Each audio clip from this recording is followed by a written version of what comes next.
everyone, and welcome to today's episode of Sean's Movie Crusades. My name is Sean Wasserkrug, and I'm here to review all the latest films in theaters and streaming, as well as anything that you guys recommend, whether it be recent films or old school movies. Today is a very special episode, as we are going to have a spoiler chat about Avengers Endgame. So anyone who is watching this video, this is 100% your warning right now. We are going to be going over everything in Endgame. All spoilers, everything is, on the line. We can say whatever we want. So if you guys have not seen Avengers Endgame, don't watch this video until you have, unless you guys just want to have us tell you how Endgame was. Which if you are, you're a really weird person. But yeah, so that is going to be today's show. It's going to be everything Endgame, our thoughts, our feelings. We're going to go over basically every act of the film and just how we felt about it overall. So if you guys watched the movie and you guys were fans of the movie, feel free to stick around and watch this as we are going to go over it. And with me today are going to be my fellow co-hosts is Kirk Kowalski. Kirk, how you doing today? I'm doing all right, and I'm very excited to discuss Disney's, Marvel's, Avengers Part 4, Infinity War Part 2, Endgame Part 1. I'm sorry. I got it all in there. Yeah, I'm sorry I butchered your name. I see Andrew and Ethan laughing because I know I did. I was trying not to. You guys suck. Kowalski. Sorry about that. Just spell it right in the description. We'll be good to go. That will be fine. So I have a bad name too. So yeah. Below Kirk, we got Ethan Beller. How you doing, Ethan? I'm good, and my name is easier to pronounce, so you're welcome. Yes. Very, very. But I'm very excited to be here and to talk spoilers for this because it's like the biggest movie of like the past 100 years or something. So yeah, if anyone has seen the actual box office numbers it did for this weekend, that's 100% confirmed. And then right below me, you're gonna see Andrew Barr. How you doing, Andrew? Doing pretty good, guys. Excited to talk about the fastest grossing movie since probably Gone with the Wind. Yes, okay. Leave it to Andrew to bring us Gone with the Wind. Yeah. Andrew, put up that sign because that sign's for you now. Oh, you mean the nerd sign? Yeah, you're a classics nerd, and we're gonna call you out on it right now. only Andrew pulls up Gone with the Wind during Avengers Endgame conversation. You look at the box office and tell me it's not similar. No one cares about a movie that's from the 1930s. 39. I said 30s. Ever. I said 30s. You did say 30s. Yeah, and frankly, Andrew, I don't give a damn. Ooh, well, there you go. Nice. Well done. Nice. So basically, the way we're gonna do this, the spoiler chat, is that I'm gonna go to each one of you guys and just give me a quick rundown of how you felt about the movie. Like a little mini review for you guys here. And for anyone who's watching, if you guys need to know what my review was, go back and click on my review video of the non-spoiler, and it will greatly tell you how I feel about it. But each one of you guys just go through each part, tell me what you guys felt about the movie, your overall opinion of it, and then after that we will go act by act, kind of going over everything and just talking it out, and let's just have fun with it. Everything's available. Let's just go at it. So Kirk, what were your general thoughts of Avengers Endgame? I loved it. I don't think I'm alone in that. I think that's pretty much going to be the consensus, but I loved it. I was very satisfied with it. I think they did a great job of putting a tight little bow on the story they've constructed over the past 10, 11 years. I have a few issues with it, and, it wasn't perfect. And, I'm sure we'll get into that in our general discussion. But I thought it was great. I know people were nervous about that 3-hour runtime. I had no problem with it. Didn't feel like 3 hours. I could have dealt with another 15, 20 minutes and would have been very satisfied with that. But yeah, great. Like I said, cherry on top of this mammoth cinematic universe they've built. Just what an accomplishment in that alone of coming anywhere close to an average ending would have been respectable, just everything they put together. But I think they gave us everything we needed and everything we wanted. I can't sit here and say, oh, they didn't do this or I didn't get this. There's nothing more that I want than what I got from this movie. Perfect. And yeah, I think we can all agree that movie did not feel 3 hours. Like it went by. It flew by. Like there was. the only reason I knew where we were at time-wise when I was watching it is that I was watching it with my dad, and just going by his age, he's got a watch, and he's got this midnight alarm set, and he doesn't know how to turn it off. And we were at the 10 p.m. showing, and like right when the third act starts, his watch goes off, and I grabbed his hand so damn fast. I was like, and and at that point I go, damn, it's been 2 hours. It don't feel like 2 hours. And like Kirk, like you said, you go. I could have gone another hour. Like I was not fatigued in that movie at all. Yeah. Yes, I know. We're not gonna jump into it just yet. But yeah. But yes, the 3 hour runtime definitely did not feel like 3 hours at all. And even after seeing it a second time, it still didn't feel like 3 hours. It felt great. So yeah, Ethan. So what were your general thoughts of the film? Yeah, I mean, I'm right there with Kirk. I love this movie, and this is coming from someone who I'll admit, like, I'm not the biggest Infinity War fan. I just didn't love it, and I was cautious going into this one, and it really blew my expectations out of the water. Like, I was so satisfied, like Kirk said. The best part for me was just how mature this one felt. Like, it really felt like we've all aged with these movies, and finally they're letting some, like, real consequences into this universe. We're feeling things like, emotions that are not just cut with a joke every time. Like, I really enjoyed that. Like Thor Ragnarok? I knew you were gonna say that. I cannot say that you're wrong. But I couldn't bite my tongue any harder for that. Sure. Ethan, continue. Yeah, no, you're right. But what was I saying? Oh yeah. And it really felt like it was the riskiest one that they've done in a way. I know it's like could be kind of like the safest one because they're just throwing it all in there, but like they did so many crazy things that could have been really stupid or not work, and it all just somehow does, and that comes together. It's not a perfect movie, but it somehow like instantly became my favorite Marvel movie. And I'll get more into why later, but like it's just I felt like a kid again watching it. It was crazy. Yeah, I agree. It's not a perfect movie by far. I mean, there are, just like Kirk said, there are some issues I had with it, but I think the overall atmosphere of it and what they did makes it a perfect type of movie for it. Like, it was a perfect ending to a series. Yeah. Absolutely. Not a perfect movie, but a perfect ending to it. Yeah. So let's go to Andrew now. Well, actually, it wasn't Gone with the Wind, but it was fine. But yeah, Andrew, go ahead. Well, I wouldn't say it's 12 Angry Men, but no, you set me up for that. So, I know I did. No, this was such a great way to end this series of films. It's so hard to live up to the expectations that we all set for this. And let's be honest, we all set high expectations for this movie. Unexceedable expectations. Exactly. And for it to meet a majority of people's expectations just goes to show you how much quality is in this movie. Yeah. So was that it? Well, okay. Okay, I was like, no. I mean, it was fine. I was just like, I wasn't expecting that to be the bookend of your review. No, satisfying results for damn reverse camera. All right. Go ahead. Sorry. No, satisfying storylines. God, I want to say so much more, but I kind of want to save it. Okay, that's fine. But if I was going to give it like a ranking, it is a very, very, very solid 9 out of 10. So now I will say this for the people watching. I was last week. And I apologize to these three for it. We did shoot a video where we were going to go over the top 10 MCU movies for all of us. It was a great discussion. It was 2 hours long. It was fantastic. But we ran into an audio issue. So that's where that Thor Ragnarok thing came in. And all that stuff. But still wrong for that.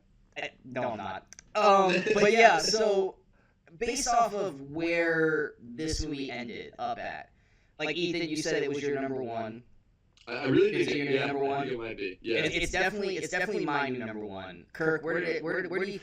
I don't know if you thought about it or you or Andrew thought about it. Where does it end in your top 10 right now? Yeah, right now it would be number one. And I mean, it's a little unfair because the emotions are all still raw. It's still fresh.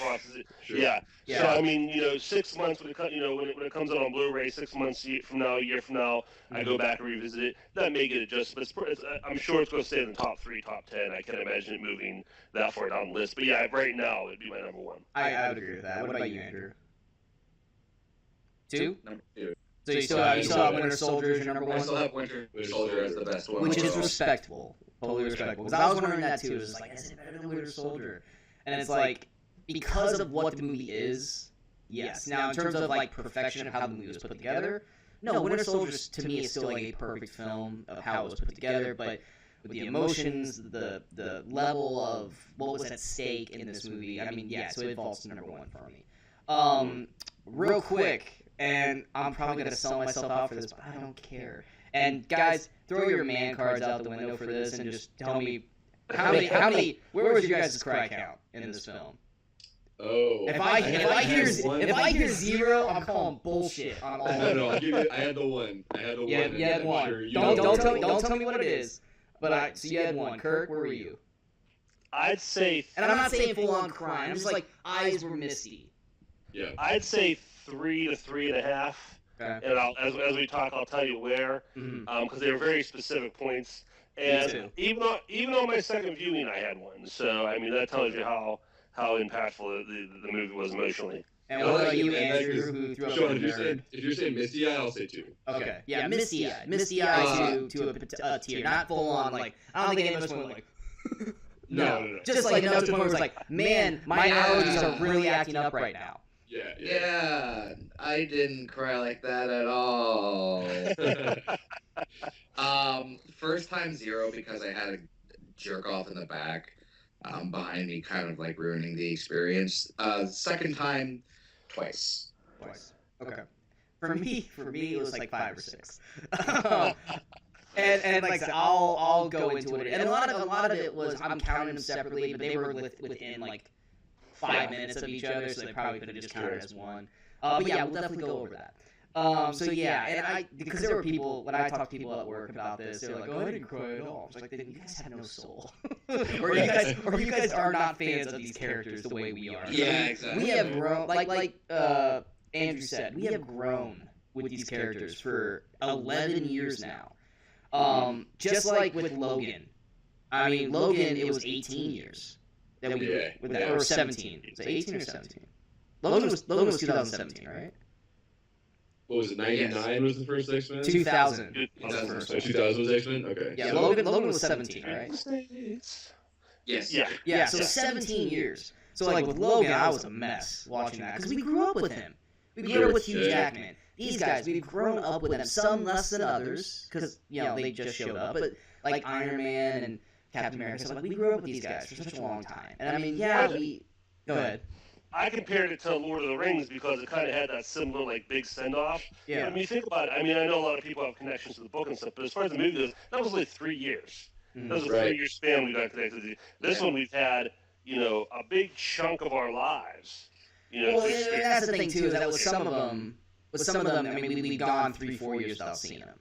Yeah. That's where the counterpoint of like Lord of the Rings or Game of Thrones comes in, where it's like Lord of the Rings, we see those characters all throughout all 3 films. With these like, we don't see Iron Man for 3 years, we don't see Cap for 3 years, but when they come back, because of the performances and stuff like that, they hit us right away. When they're hurt, we feel they're hurt, and not just because us being fans of the comic books, it's because we are in love with and care for the performances done by Robert Downey Jr., Chris Evans, Chris Hemsworth, Scarlett Johansson, all of them, because they have grown as well, kind of like the Harry Potters. Like for me, I am not a huge fan of the first 2 films because the kids were too young to actually put on decent performances. But over the years, they grew up, their performances got better, which meant the emotional stakes of it got higher. So when certain characters did die, you felt it more than if it would have been in the first 2 films. Yeah. And I feel like this is kind of the same way with these.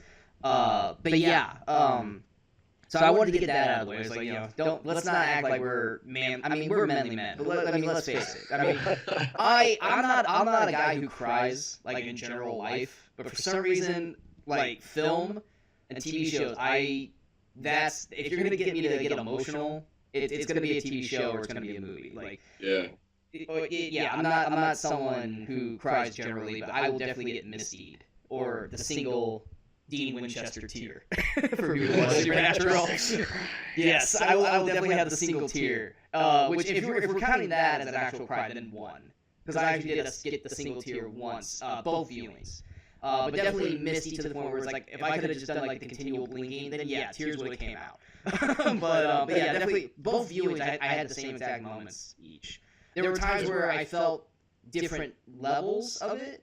Like there's one particular point in the first view where, and I think you guys will all know what I'm talking about without me actually saying it, where I was so just overwhelmed by everything that was happening at once, just hitting you over the head, bam, bam, bam. That I was just an over-emotional mess. I was just getting an overload of everything to the point where I was barely able to comprehend what was going on. Now, watching it again the second time, I was prepared for that. And while I was still emotional, I was able to handle it or at least absorb it better than the first initial time. So it's like, well, yes, it was still an emotional moment for me. It wasn't as high as it was the first time. Whereas like a moment where I got emotional but not as bad the first time, I was more emotional watching it the second time. So there was definitely some different. I still got emotional at the same points, but there were different levels of it based off of the first viewing to the second viewing. But yeah, so let's go ahead. We're going to dive into the first act. We're going to basically break this up into 3 acts. So Act 1, and like I said, spoiler chat. So, I think we've been a pretty good job of not spoiling it up to this point. But now, gloves are coming off. We're going to start talking about this movie from beginning to end. So we're going to do this in like a 3 acts. So people who have watched the movie, you guys are going to know these acts. For people who have not watched this, please, just why torture yourselves by being told how this movie ends. But yeah, so Act 1 is going to be, exactly, go see it. Yeah, go see it. A nickel. they need a few more nickels, man. Andrew, you're too classic, man. Yeah, that's like... Back in the day, I would go down for a nickel and I'd watch Colin win for 3 straight Goes to the picture show. They're talkies now. I'm going down to Nickelodeon. That Marilyn Monroe's gonna win an Oscar someday, I tell you. But yeah, so Act 1 is gonna be the actual beginning, and all the way up to right before their mission, before they start going into the time machine. Act 2 is gonna be them actually going through and doing the time missions. And then Act 3 will be once they have returned, and obviously to the end of the film. So that's kind of how we're going to break it up. So we're going to go ahead and start with Act 1. So where was everyone's mindset? Was everyone shocked when the movie started? Because that thing just started. Like there was no marvel. It just literally, like for me, like lights went off, and it was immediately starting. I was like, oh shit. I was like, shut up, kind of thing. And we got the basically what had happened with Hawkeye to start it. So where was everyone's thought process on the Hawkeye snap? As soon as I saw him come up, I knew exactly what was coming up. Mm-hmm. And my body immediately kind of went, all right, get ready for this, because this is going to hurt. Yeah. That was emotional. That was emotional beat number 1 for me. Yeah. Was when he turned and you... Now, I mean, and for him, he doesn't know what the hell's going on. But when but all of us do. So it's one of those, like, impending, like, we know what's happening, but he doesn't quite know. When he turns back to the tree, and all we see is the dust of his daughter going away, and he has no clue. And then he looks back down to the bench, or the table, and you can see the dust of his boys. I was just like, holy crap. I was like, damn. What I really loved about that is that every time he turned... They had dissipated just enough that you can kind of see everything, but not like the entire form had just appeared. Yeah, and they hadn't called too much attention to it either. And like the way they shot it was like, it felt so intimate and like, you know, it was like a shaky cam. We were like kind of running around with him, and like I don't know if I've ever seen them do a Marvel scene like that before, you know, where it just felt like I was watching like an indie movie for that moment. It was crazy. We were in the franticness of what he was going through at that moment. Like, we felt what he was going through at that time, even though we knew what happened. And we all kind of basically had theorized that that's what leads him to be Ronin. But that, just actually seeing it and experiencing it through his eyes the way it is. Like I said, he doesn't know about Thanos. He has no effing clue what's going on at that moment. He just and he didn't see them. It's not like with Tony seeing Peter or all the Guardians dissipate. He didn't see it. They're just gone, and he has no idea. And he has to kind of find out later what had happened. So like that. So like, who knows how long it took him to like. Exactly. It's not like it's not like he ran to the TV and turned on the news. You know, he was probably out all night running around trying to find them. Yeah, this scene is the first of many in this movie that I really respected, where they had the courage to be slow and quiet. Yes. Yeah. You know, and it really picked up right after that silent ending of Infinity War. Just kind of eased right into that. Kept that and beat. then and it just let you let you breathe with it and experience it, and just it didn't rush.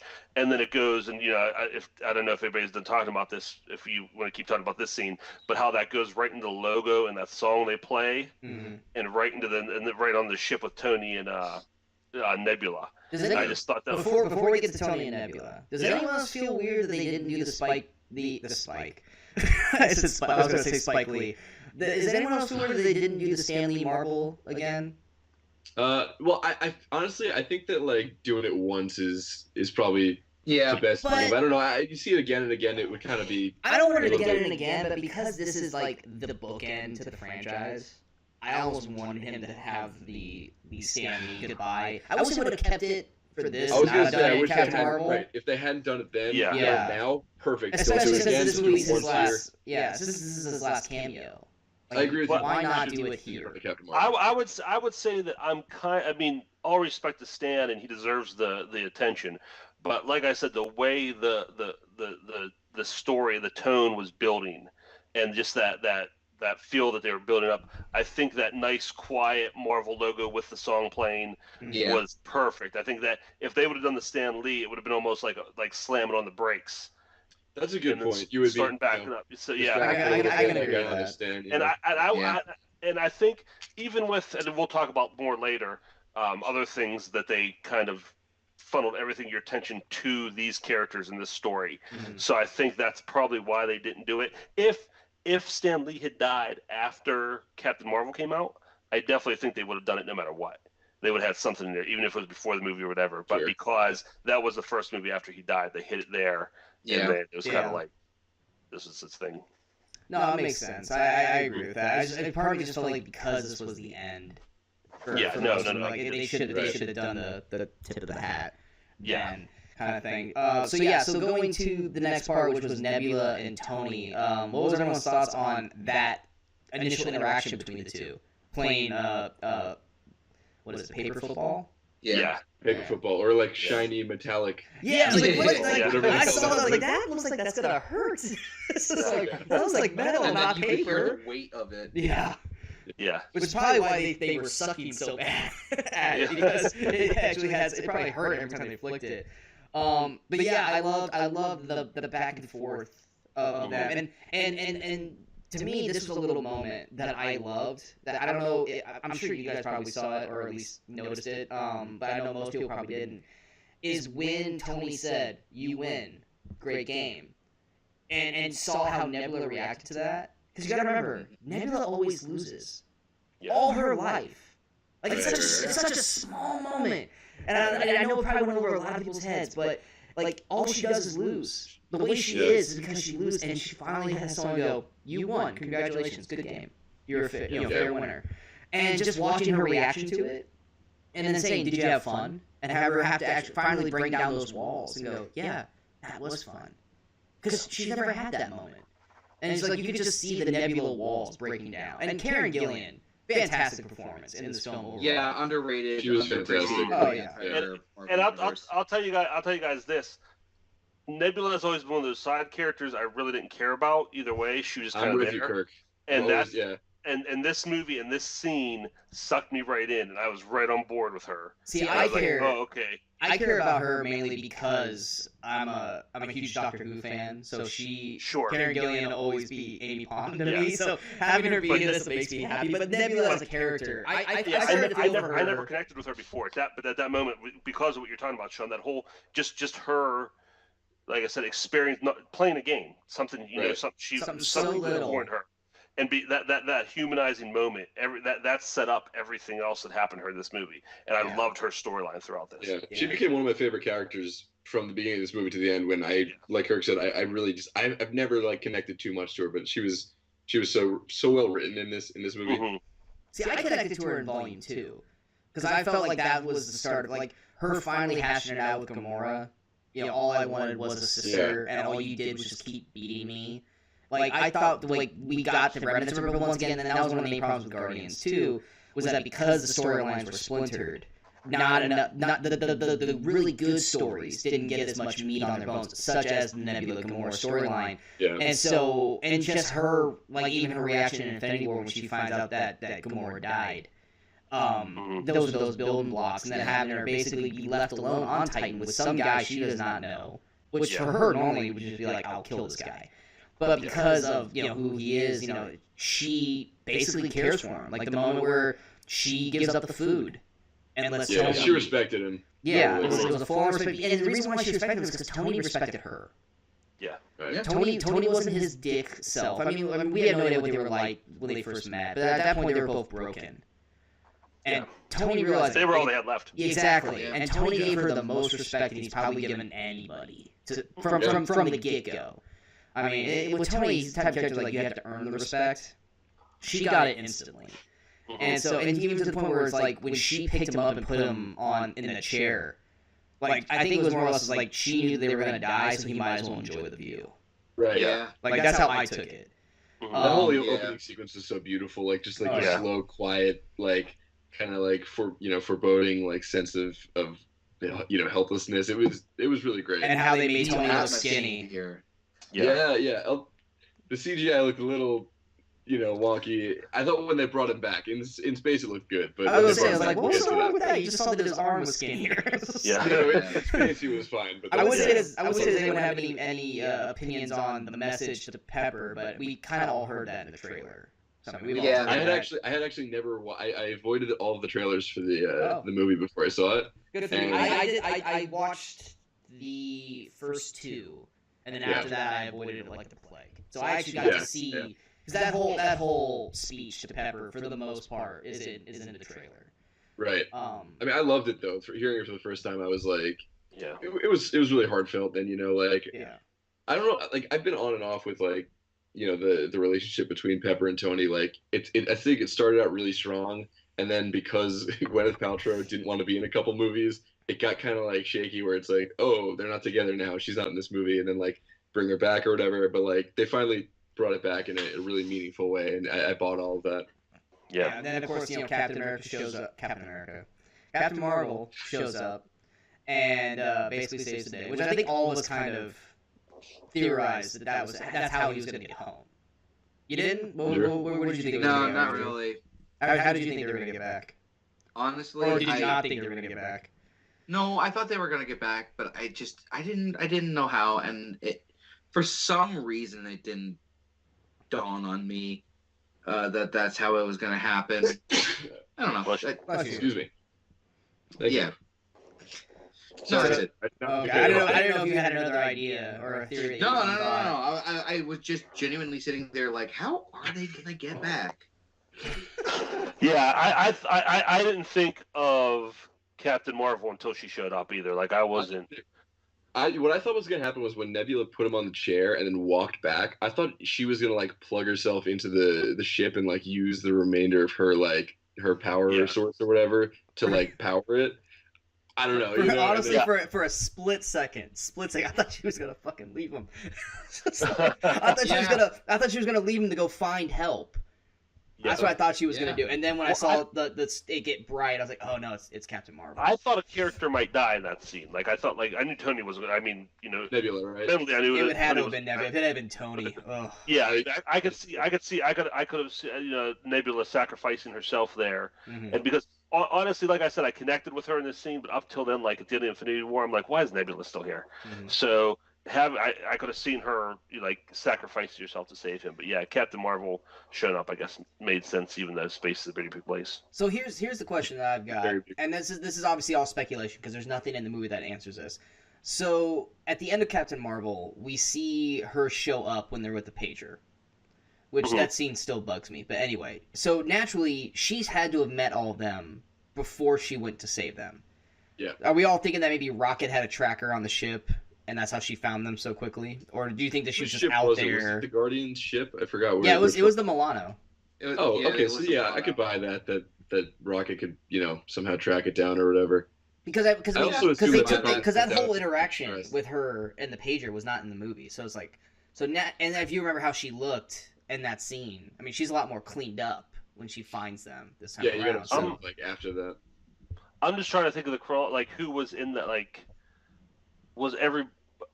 I'm trying to think of who all was in that scene at the end of Captain Marvel. Cap, Black Widow, But like Tony and- wasn't there. It No. was just the people who would have been on. Oh, maybe that. I thought it was just a continuity screw up. They just took that scene and cut it out of the movie or no, something. it was I believe it was Cap, Black Widow, and Ruffalo. Was it? Okay. I think it was just those In three. Thor might have been there too. I'm not sure. Where in Yeah, I No, guess- Thor.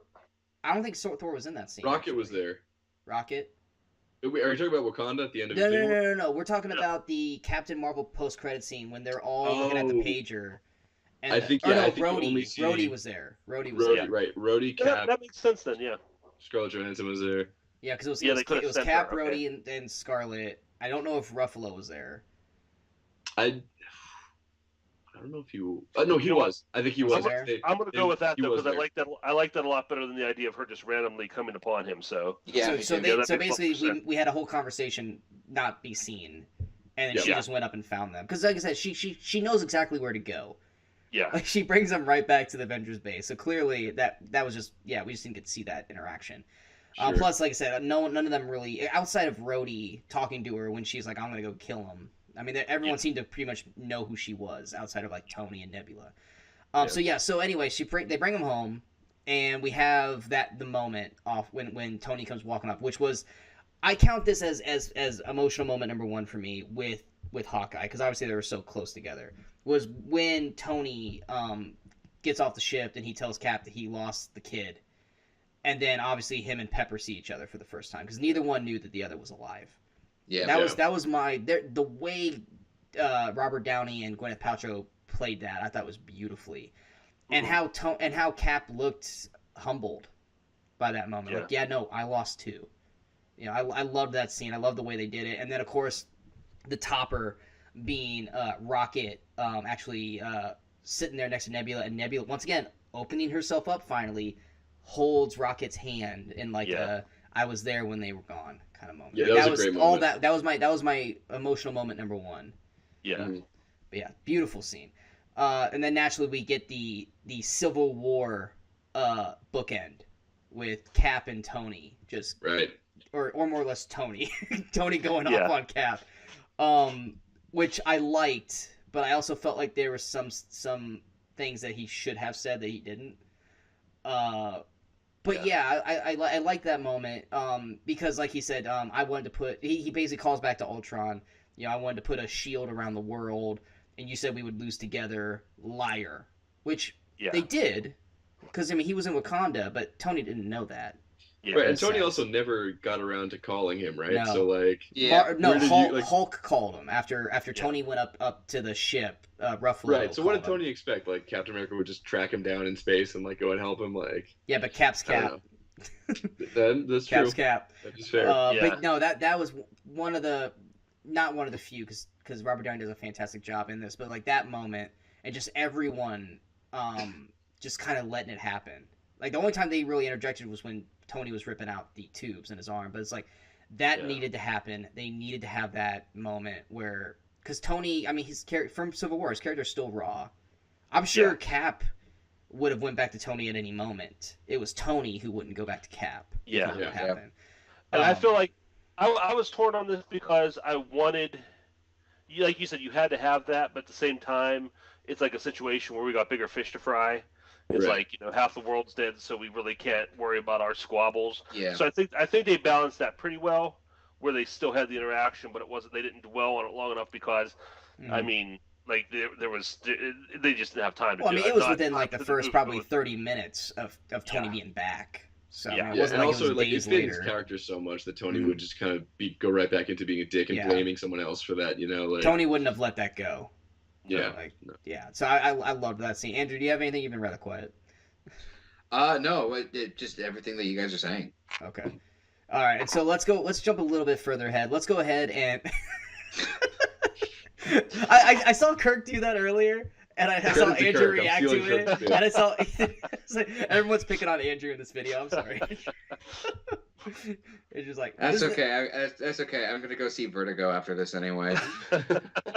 For the record, everyone who is watching this, we're all picking on Andrew because he was calling us nerds the entire time while we were talking about Game of Thrones before the show started. So Yes. it's payback time. Yeah, I see you about to pull that Yeah, thing up. there it is. Oh. Yeah, there it is. And I love Twist. the you know, if only The wipe. George Lucas saw that right now. Yeah. But let's jump ahead a little bit. Let's go to the actual mission. Where when they fucking chopped off Thanos' head. Oh yeah. that's Everyone, awesome. holy shit! It's only 15 minutes Yeah. in. It's like, I yeah, didn't go. know where they were gonna go after that. Oh yeah. Before we get into that actual scene, Okay. again, just going in with Thanos, that scene where he's again taking their time, showing him, you know, picking Fruit. picking the fruit or whatever, Yeah. you know, cooking just getting into his headspace in that moment. You know, like how he's living with himself and living what he did, and you just see like how okay he is with what happened.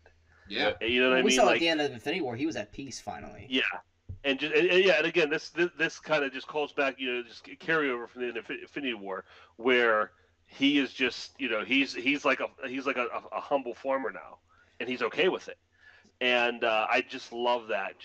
And there's more Thanos moments later on we'll discuss. Josh but, Brolin knocked Thanos out Yeah. of the park. yeah, Yeah, it he just, I is said incredible. last year he should have been nominated for supporting actor because of his performance. I mean, I guess it was all CG, but what he did with that character.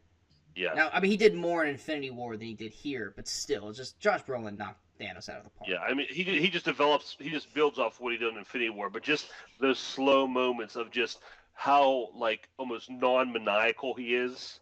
Yeah, He's well, like, his armor has he's like- become a scarecrow. Like it's Yeah, exactly, It's yeah. so cool. Yeah. What was funny was And I just- the second time I saw it, and Andrew, I'll go right to you right after that. The second time I watched it, I was showing it to my mom, and she thought that was Iron Man's arm. She goes, oh, that's cold. That's cold. I'm like, what? And she's like, he's got Iron Man's suit. I'm like, that's his armor. She goes, oh, that makes sense. It's like, all right, Andrew, what were you gonna say? This comes my first nitpick, and I admit it is a nitpick. I feel like I know what you're gonna say. Oh, I I bet you do. don't. I don't. If it's that Uh, nitpicky, I think I know what you're gonna say. Yeah. The moment he popped on screen, I kind of cocked my head and I'm like, he's in a t-shirt and jeans. Yep. Like Is he not allowed to Yeah. be comfortable?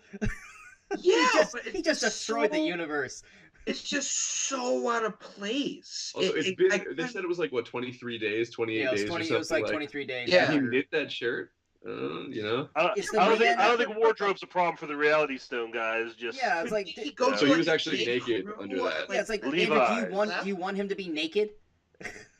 No, but still, like when you have the design that you have for characters like Gamora and Drax and them, like just to kind of see him in a t-shirt and jeans, I was kind of like, I didn't think. I actually kind of liked it though. It was like I you was know, okay with it because it it just was showed just that he's comfortable, relaxing. casual. Yeah. He's relaxing at home. and I think that tied into everything I was saying, where it just showed how At peace he not was. like he wasn't on the Right. throne in his armor, like just Yeah. so in. He was just yeah. regular guy. I did what I had to do. So now I'm just a regular dude now. All right, so I have an actual question because I listened to it both times and I was like, was there something wrong or is he just talking to talk? When they all show up, and he's like, the universe needed some adjustments, so I made them by destroying this. So was there something that he didn't like and he changed, or is that him just saying that he needed to destroy the stones, or was he talking about the initial snap?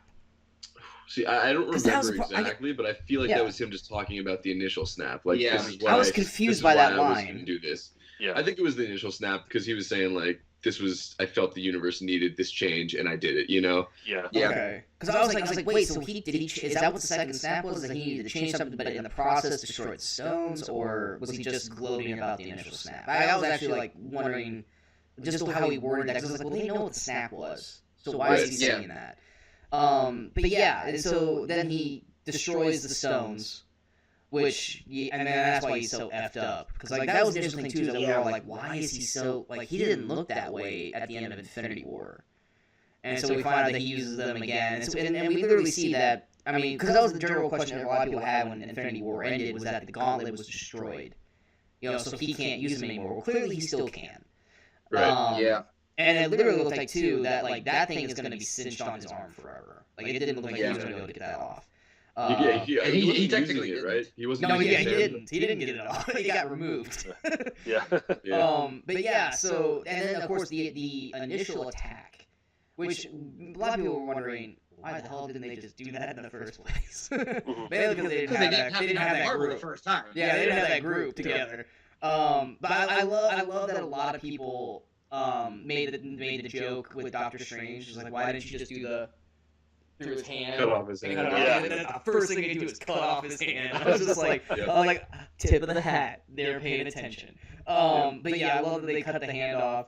And then just their anger towards everything. Yeah. And I almost love it was, but I almost love like the bad guy, like the main villain, kind of walk in that Cap does. How like they all heard it, he slow walks in, like how the main villain would do. It's just like because the Thanos, he is the villain. Even though because I mean of everybody in Infinity War, the only three people that stood their ground for the most part was Iron Man, Cap for that split moment, and Thor. And obviously Thor had already cut off his hand, so having Cap walk in was kind of one of the we're back kind of thing. Right. And then of course obviously the big Yeah, I aim for the head. Yeah. Which got a huge applause in my theater. Yeah, me too. And like mental applause for me, because I'm not a person that claps in theaters. Because I'm a loud clapper, and I'm not gonna be that douchey. But in my head, I'm going, yeah. But at the same time, it was like such an empty victory, and you felt that. Yeah. Oh, totally. Which is why Thor walked off like that. Yeah. Yeah. It was like he was finishing what he started. Yeah. Kind of thing. I almost forgot this. We backtrack a little bit. One of the best lines of the movie is when Tony asks what's wrong with Thor, and Rocket talks, and Tony goes, "For a second there, thought you were a Build-A-Bear." Yeah. Poor Rocket. And Rocket goes, "Maybe I am." Yeah, maybe I am. Yeah. That's great. I feel so bad for Rocket because Rocket gets shit on so bad, but it's also some of the best lines in the MCU instead of just shitting on Rocket. Trash Panda is still probably one of my favorite lines in all the MCU. Wait, is that bad? I'm not always a huge fan of the Marvel humor, but like I feel like they brought out the best jokes in this movie because there were like a lot of really good ones that didn't feel like they were forced. Well, that's one of those things too. Is that a lot of even though in Infinity War we got a lot of introductions with characters with different other ones. I mean, this still happened here. Tony hadn't met Rocket. He had no idea about a talking raccoon. And even Ant-Man. Which I would have loved to have seen that interaction because we didn't get to see. Or was that no, we did. It was the whole taco scene. Yeah. But yeah, it was just like we're still getting brand new interactions because of anyone, Rocket's got to be the most kind of like what the hell kind of anyone outside of Hulk. Rocket's got to be the most shock factor of a character.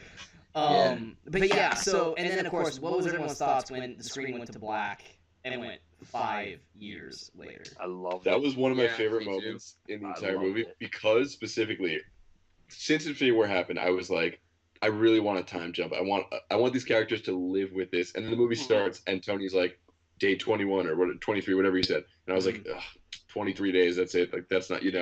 And then they gave us the 5 years later thing. I was like, yes, like these characters have lived with this awful thing that happened.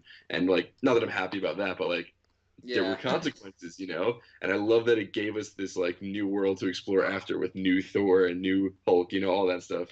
How is that? Yeah. How bad is it that they go 5 years later and it looks like nothing changed, like all the empty cars? It was like, wow, no cleanup whatsoever.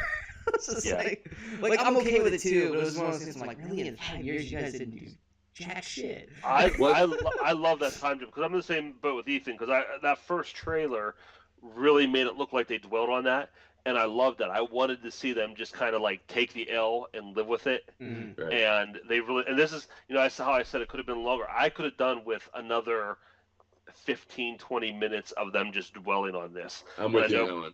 it could have been, it might have put like too much of a downspin on the movie, but Mhm. really just like leaning into them having lost, because I mean, it's, you never see that in a comic book movie where the heroes actually lost, and these guys lost. I was saying, a lot of people are complaining that the first hour was slow, and I was like, no.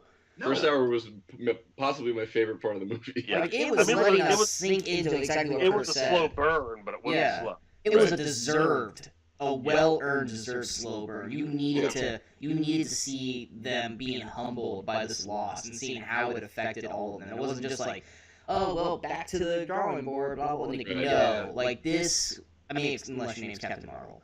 Right. But it's just like, because you had to let that sink, Mhm. and you had to let it sink that the characters have had to sit and stew in this for 5 years. Yeah. That's 365 days plus 1, 5 times. Yeah. Plus 1 and a fourth, right? Yeah. are we doing the leap year math? Is that what we're doing right now? Are we talking about leap year? I also love too that it did it to the audience as well by going to black like that and waiting and going 5. We're like, what, 5 weeks, 5 days, 5 months, then years, and then just everyone's reaction going, what? And so like it was almost like all of us then having to go into the acceptance. And again, taking its time, just taking its time, Yeah. letting it breathe. Let you live in that moment for a minute. Yeah. And then of course, I mean, we jump ahead. Of course, we get Captain. Cap doing his like AA meeting, which beautifully done scene. I mean, there's a lot of people saying that scene could have been taken out. I personally liked it because it was like, what would Cap do in those 5 years? Yes. Cap's doing what Cap does best.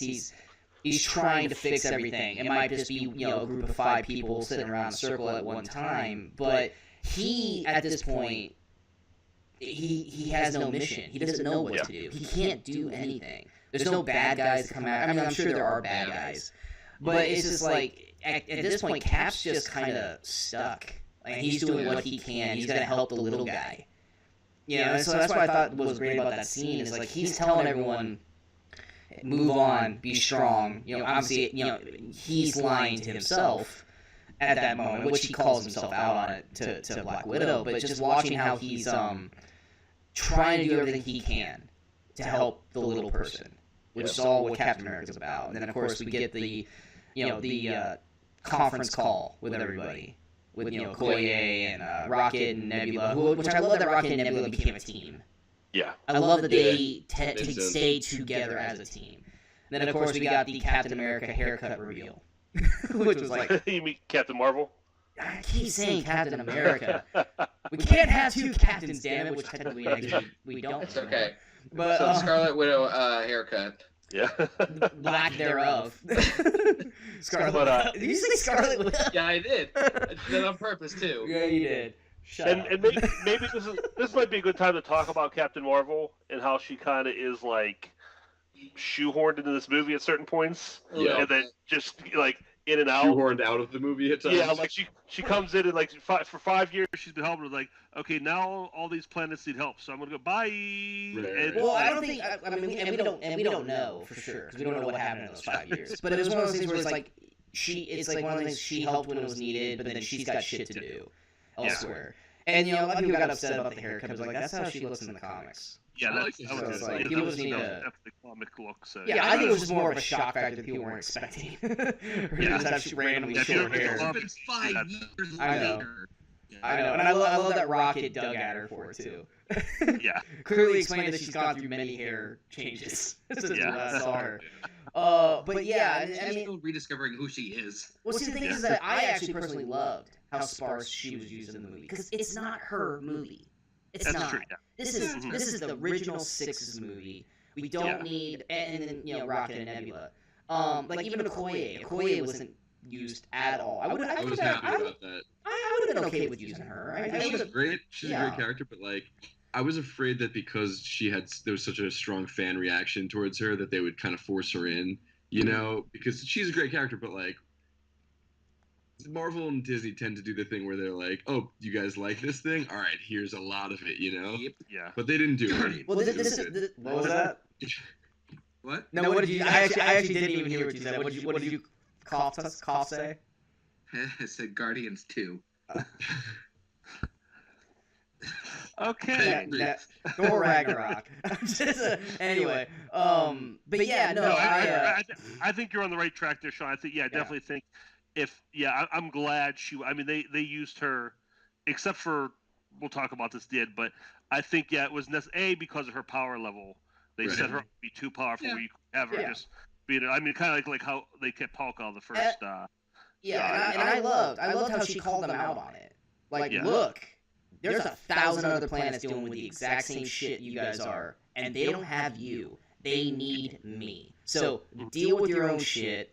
I'll be around if you need me, but just like with Nick, don't call me unless you absolutely need me, because I've got other stuff to do. Like, we don't know what she's going through at this moment. Like, we don't know what other planets she's doing. So I liked that she was not used as heavily, because like I said, it's not her movie. It's the core six plus Rocket and Nebula.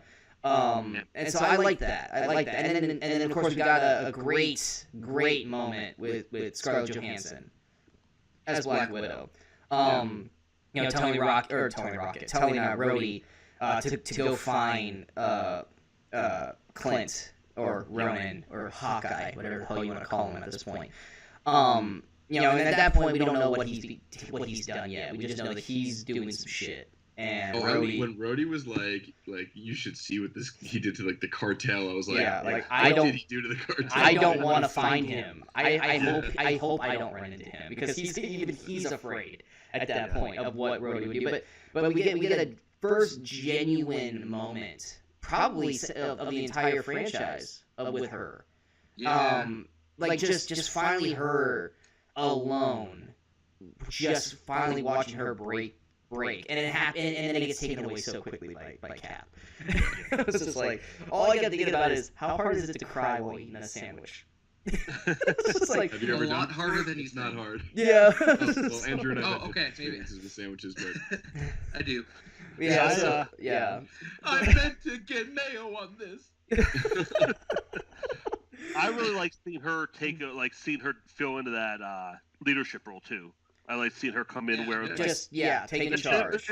You could tell it was just kind of like a thing where it was like, well, somebody has to do it. Exactly. Might as That's what well be me. Yeah. Yeah. And Scarlett Johansson gave probably easily the best performance of the entire franchise for her character, at least in this movie. She was so good in every scene she was in. She had something really weighty to do. Yeah, she gets really taken advantage of her performances. Because I mean, literally, she is. She's playing like a Stonewall kind of character. And we got to see her kind of break out of that a little bit in Age of Ultron because of the relationship with her and Bruce. But then it kind of just reverted back to her being a hard ass once Bruce left. And so this movie, we actually got to see her kind of bring it back in. Because even in Infinity War, she was still basically just being Black Widow. Right. And then of course Cap shows up, does the whole talk. They have their little moment. Because I mean, that's like the one person outside of probably Clint that Black Widow can actually eat herself around. Yes. As we see. And maybe of course, Bruce a little bit, right? But she even probably, even but even then, it's flirty the entire time they're around. We don't get to see those moments. All she is and now it's kind too of weird. Yeah, it's sexy flirting with her and Bruce the entire time. Never actually her, except for that one moment in Clint's bedroom where she's talking about how she can't have children. Like that's the actual only genuine moment I think we ever saw her have with Yeah. Bruce.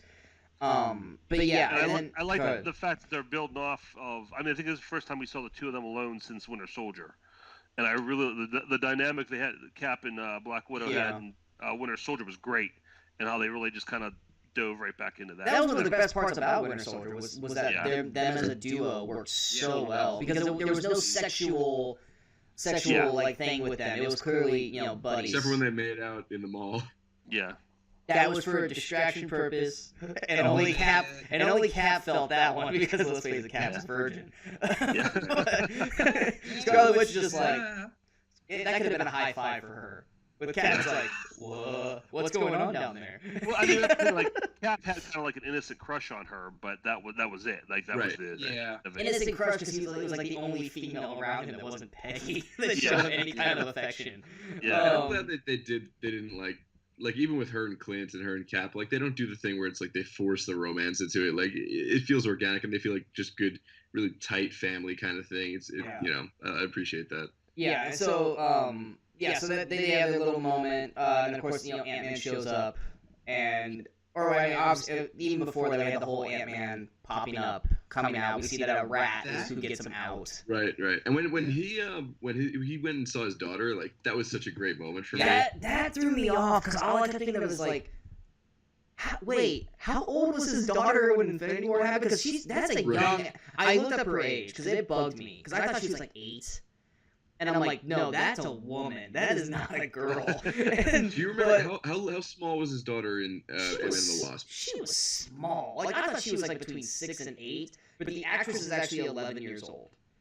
Okay, so she's the probably daughter a is small. 16, 17. She's probably even though she looked like she was 23. Yeah, she was a small 11 years old. But like when Cassie showed up, I was like, she looks 18, 19 years old.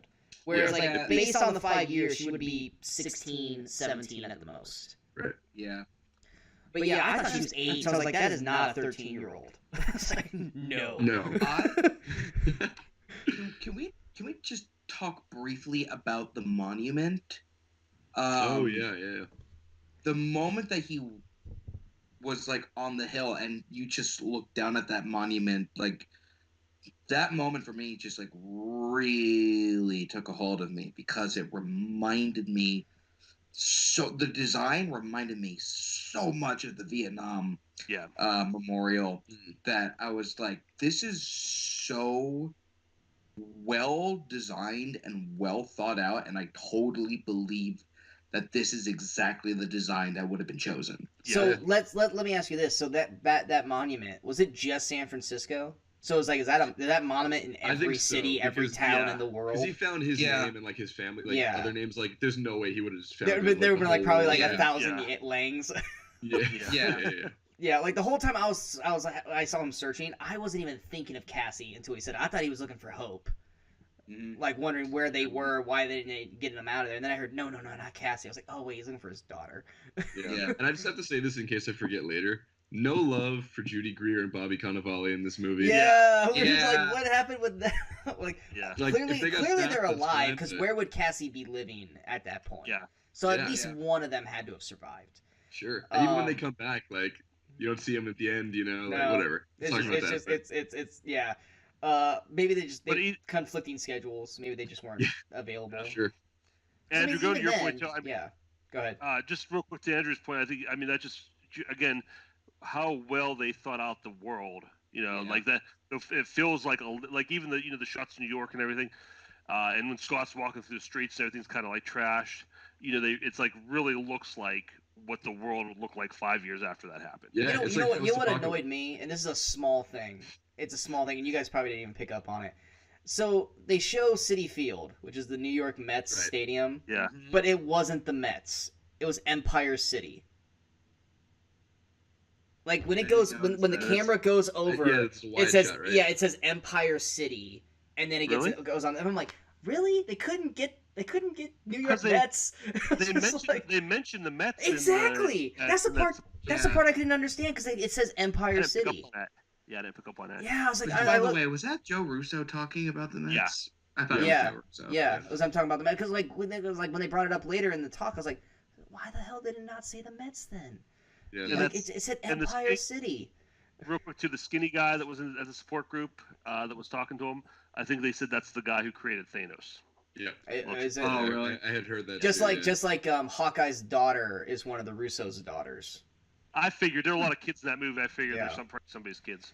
Yeah, Yeah. the Hawkeye's daughter was one of their kids. And I figured it was gonna be Cassie, but Cassie is an actual actress and stuff like that. But yeah, so I mean, didn't mean to just totally skim over the Ant-Man part of it, but I honestly forgot about it. There's a lot of movie people. Yeah. There's so much movie. Yeah, so Ant-Man pops back up, and he comes up with the whole quantum thing, time heist deal, which once again, in the first night, Black Widow's joke line like hit, and then the second night I went and saw it, no one heard the joke, or it didn't. Which joke was that? Did any of you guys know anything about quantum mechanics? Only for conversation. Yeah. Oh, It's right. it's Scarlett Johansson's just like quick wit, and like the first night Yeah, people like- caught it, and the second night no one caught it. I was like, oh. Same. No, my theater got that one. We were enjoying that one. second night, no reaction from anyone in the theater.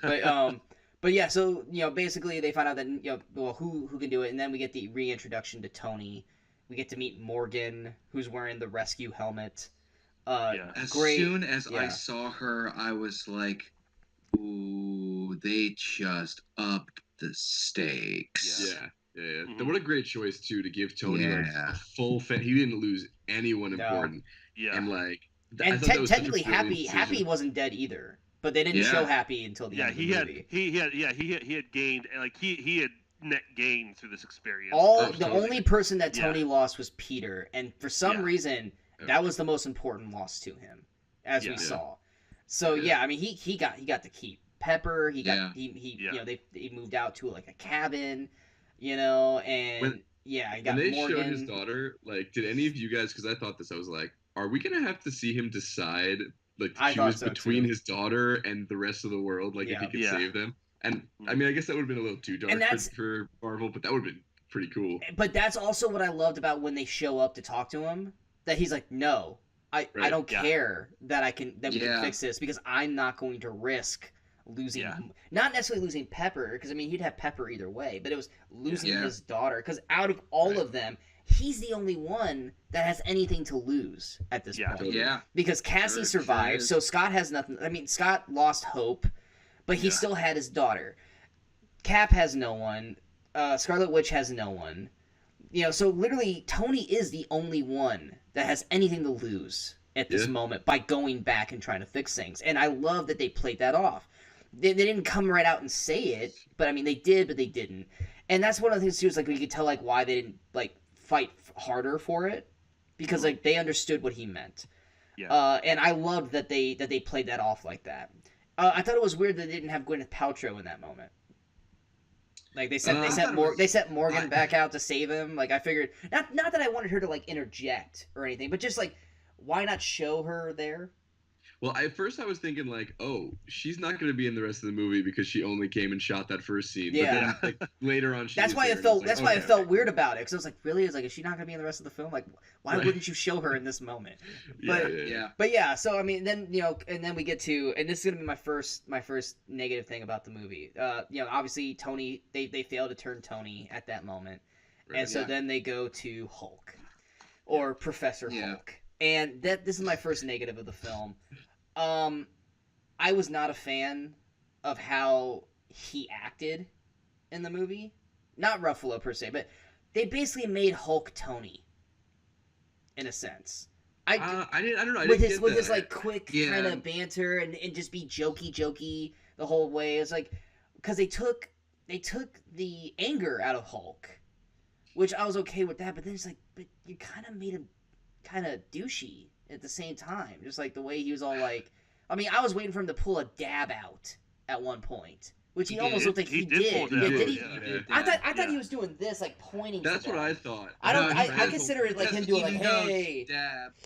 Yeah. I'm gonna choose to Which, believe that he was doing that, Sean, because I it wanna would make choo- me yeah, upset if he Exactly. did that. I'm so- choosing yeah. that he's pointing And- to them, going, "Hey, yeah, not doing the That's- dab." Yes. Because And- I want to and- punch and anyone in the face If that does a people are dab. still dabbing 5 years from now, Thanos might as well just snap us all on it. Thanos snapped the wrong people. Yeah. I'm Um, not gonna lie. But yeah, Well, that let was me- my first argument with Well, something happened.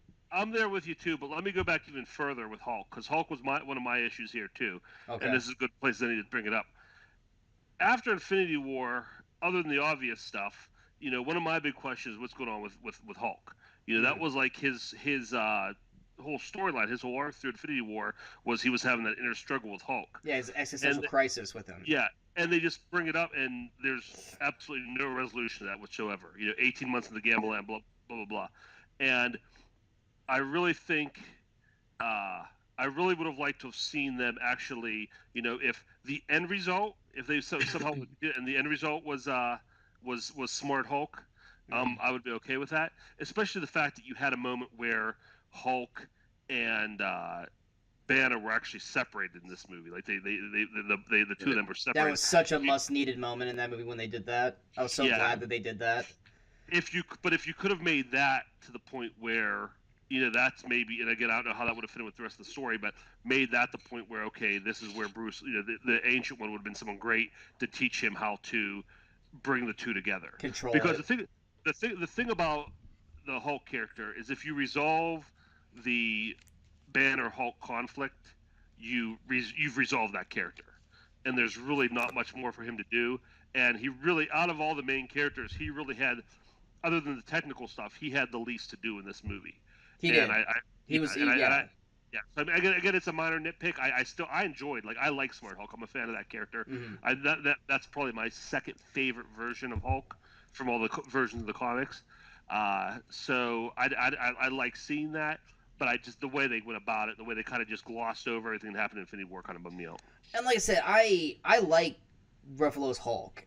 It's just I didn't like how he was brought in like that. Just kind of like, hey, yeah, what's going on? Like, yeah, I'm super chill. I'm cool as F now. Everyone loves me. Take a picture with me. Woo-hoo. No, it's like, no.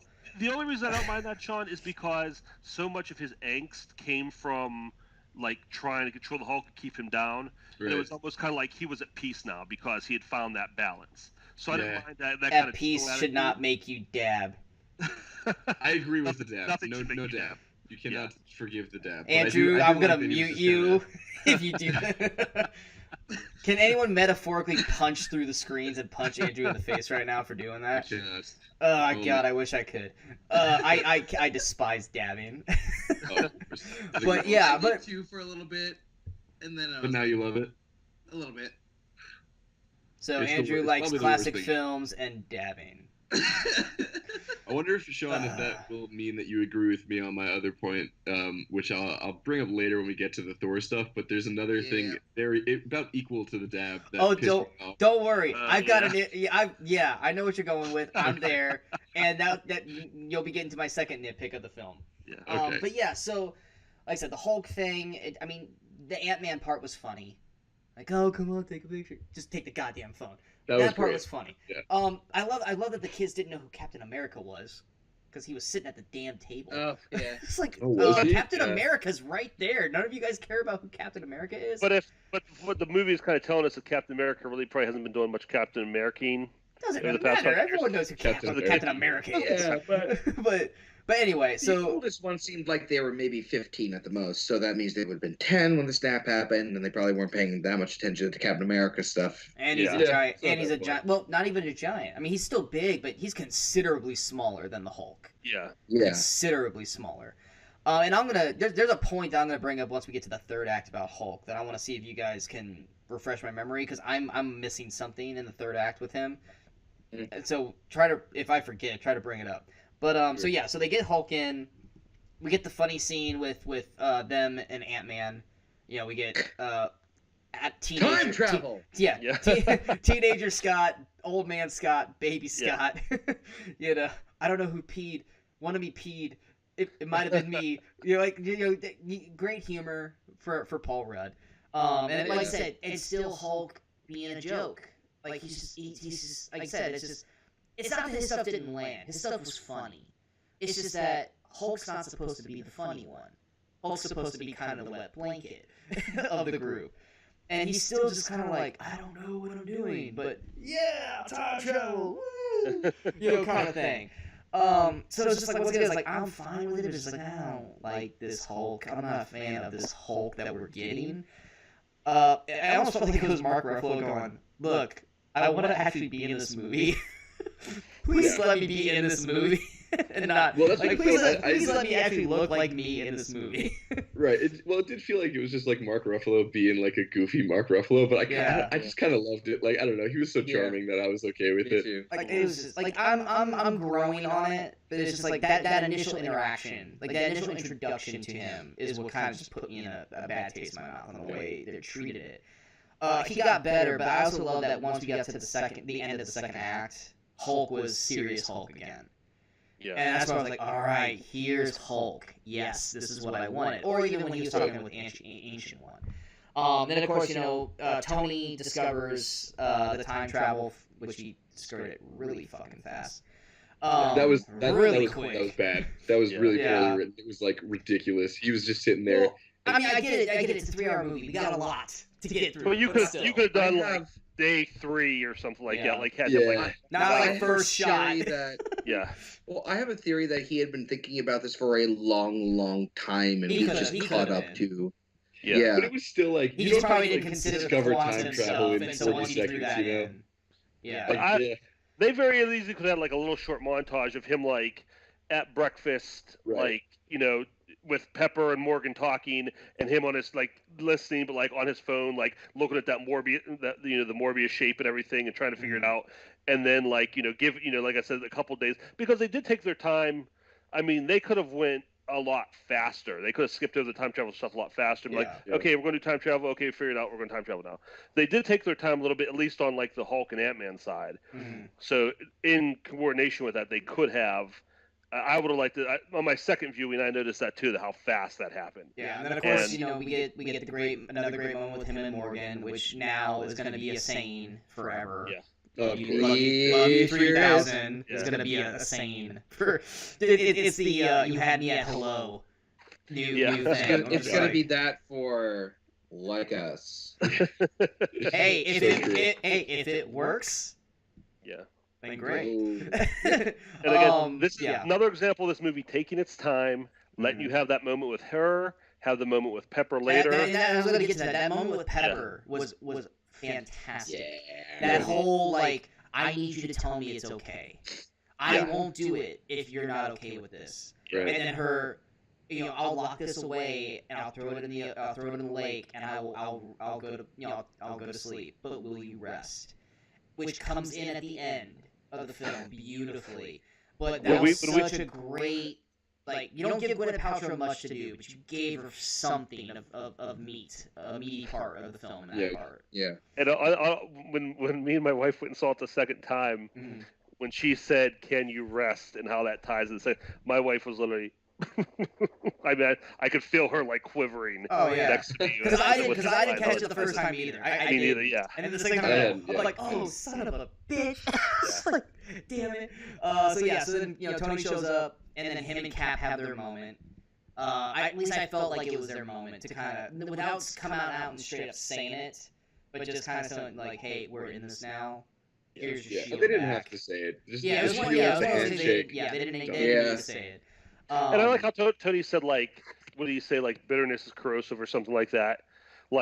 He was already over it. We didn't have to see them get over it. Yeah. They had 5 years. They didn't even have the talk. We had the blow up. Yeah. It's been 5 years. They probably have made up to, not made it to the point where they're best friends again, but made it to the point where it's it's now under the bridge. Well, even when they showed up at that first scene when they showed up at his house, he's hey, I'm happy to see you guys. I'm just not going to do this. Yeah. Right. He was you guys can come have some lunch if you want, but we're not talking about it. Yeah.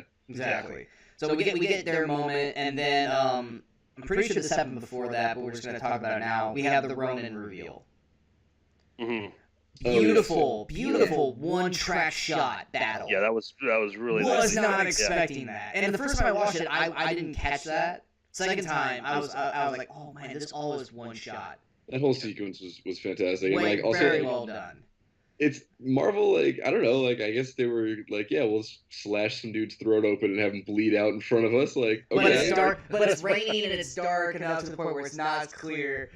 So let's do it. This is the end game. Let's throw some blood in. And then of course, So I mean, everyone liked that. Everyone liked that scene. Yeah. So Then of course we have him and Scarlet Witch, and that one line where it's "Don't give me Or hope." wasn't Scarlet Witch, right? It was. Or damn it, Black Widow. I do it all the time. Andrew got in my head. You did that. You said you did that purposely, and that's the reason why you did it. It's because you wanted me to get caught on that later in the Sort of. Seriously, metaphorically punch you in the face twice. Just punch down. Yeah. But yeah, so put that sign back up. But yeah, it's that line, "Don't give me hope," and then like, "I wish I could have given it to you sooner." Like once again, beautiful dynamic between those two. They've always had that dynamic, but they never, like, outside of Avengers, they've never really had that moment. We'll talk about that dynamic. What? We'll get to it. We'll get to the scene. And then of course, we get the great comedy line, I thought, once again, of when Scott's doing the test runs. But once again, Hulk being goofy. It's like almost like they couldn't keep Ruffalo from smiling throughout this entire film. Like that was one thing. It's like Ruffalo just wanted to smile. What? I am being great. No, you're being Hulk with it. It's like, stop smiling. But I love that Rhodey and Scott named literally every time. Every time Machine movie. My favorite, like, because my friend knows that I'm one of the world's biggest Bill and Ted's Excellent Adventure fans. When they said Bill and Ted's Excellent Adventure, it added at least half or a full point for my score to this movie. I also love that. I also love that Scott said "Hot Tub Time Machine" and everybody's like, "Yeah, Hot Tub Time Machine." Yeah. And then of course the topper. So Back to the Future was just bullshit. Yeah. That was probably my favorite joke of the movie. So great. So every time travel movie has to gloss over the time travel. Right, because otherwise it just doesn't make sense. How would you guys explore their ability to gloss over the time travel? Let's hold off on that till the end, because I do have some talks about time travel, but that's not stuff in the actual movie. It's all like hindsight, so we'll say that's the end of one of the reacts. But yeah, I have some legit questions about time travel, so let's put the pin in that one. We get Hawkeye going home. Not but hearing his daughter, but not seeing his daughter. We know that it works. I believe. Before that, this is where right before we that's going to be the end of our Act 1 talk. It's going to be okay. Okay. Well, I mean, that is, because at that point, then we go to the mission, which is then discussing the stones and going through everything. Yeah, so that's going to be Act 2 for our talk. So Act 1. So we go find Thor. We go to New Asgard. We see Valkyrie. We see that she's alive. And we find out that Thor doesn't talk to anybody. Thor's kind of in his own little world. Well, unless your name is Korg or Meek. Which we all know. I bet Sean loved this scene. Because in this one they were actually fine. They were what they needed to be in that scene. They weren't chewing up the scenery over everybody else. So I was actually fine with them in this part. Well, I have nothing against Meek. Meek's never done anything wrong. It's Korg. And then we get to the reveal, and my nitpick number 2 is Fat Thor. Good old Fat Thor, which I will admit, this scene, hilarious. I love the scene. I thought it was a fantastic scene. I love the shock factor of it. But Fat Thor throughout the rest of the film didn't work for me. Same. I felt like, and I don't know if you guys will agree with me on this, but when he got, and even though we are technically jumping into Act 2 on this, when he got Mjolnir back, I felt like that should have gotten him back to a Slim moment. Because like he physically changes when he gets Mjolnir back. So I felt like that should also have slimmed him at that point for that moment. Or like when he's at full that's him at full strength, therefore old Thor at that point. Well, this is also my second big complaint of the movie. It's not a big complaint, but my second substantial complaint is how Thor was handled. I just think, and this goes to I think this connects to your complaints about Thor Ragnarok. I just think his comedy so much. Yeah, there's so much weight to his, because I mean, if you think about his involvement in the story, it goes the whole way back to the first of Infinity War when Thanos kills Loki and kills Heimdall. And then, then he fails at the end to stop. He's the one who has the last chance to stop Thanos, and he's right there, and he fails. So, I mean, this is more personal for Thor than it is for anybody, as far as just the actual event of I 100% agree. Thanos. And there's so much weight to him, And I mean, I don't mind, like, the jokes were like, he got out of shape, he can't handle it, blah blah. Like, but I think some of those jokes just lingered a little too long, especially, we'll talk later, in the second act when they're back, the interaction with his mother and build up to that. Mhm. Like, they played that just a little bit too much for humor. You know what I mean? Like, it's like, okay, it's funny, but now this is a serious moment for this character. Let's focus on that. And they just kept those jokes riding. Well, even still, this is what happened in both viewings, and I hated it both times they showed it. Is at the end when he's giving Asgard to Valkyrie, and she goes and shakes his hand, and it's a visual of it right in front of his gut. Yep. Everyone laughs at that. That's not funny. That's not a funny. I didn't laugh at that. That's not a funny moment. But once again, because you made Thor fat, it's now a joke whenever his belly's on screen, and I hated that. And Thor, I agree, Kurt. Thor's story in this was huge. I loved Chris Hemsworth's arc that he went through with Thor, but I didn't like the fatness. You could have had him be sluggish. You could have had him be a pile of shit, but you didn't have to give him man boobs and a big ass gut and stuff like that. You could have had him just still be a luge, but you didn't have to make him like obese Thor. Yeah. And it's just that, because like at that point, it's like any emotional weight he had, as long as you kept the visual up here, it worked. But as soon as you expanded it to anything with his stomach, no one was sad, it was funny. Mm-hmm. Yeah. And then you ruin every sad moment that you did not have a close-up on his face. And I'm assuming... Fat Thor. Poor you. Andrew, what did you think of Fat Thor? Because I know you didn't say anything about it. No, I like the.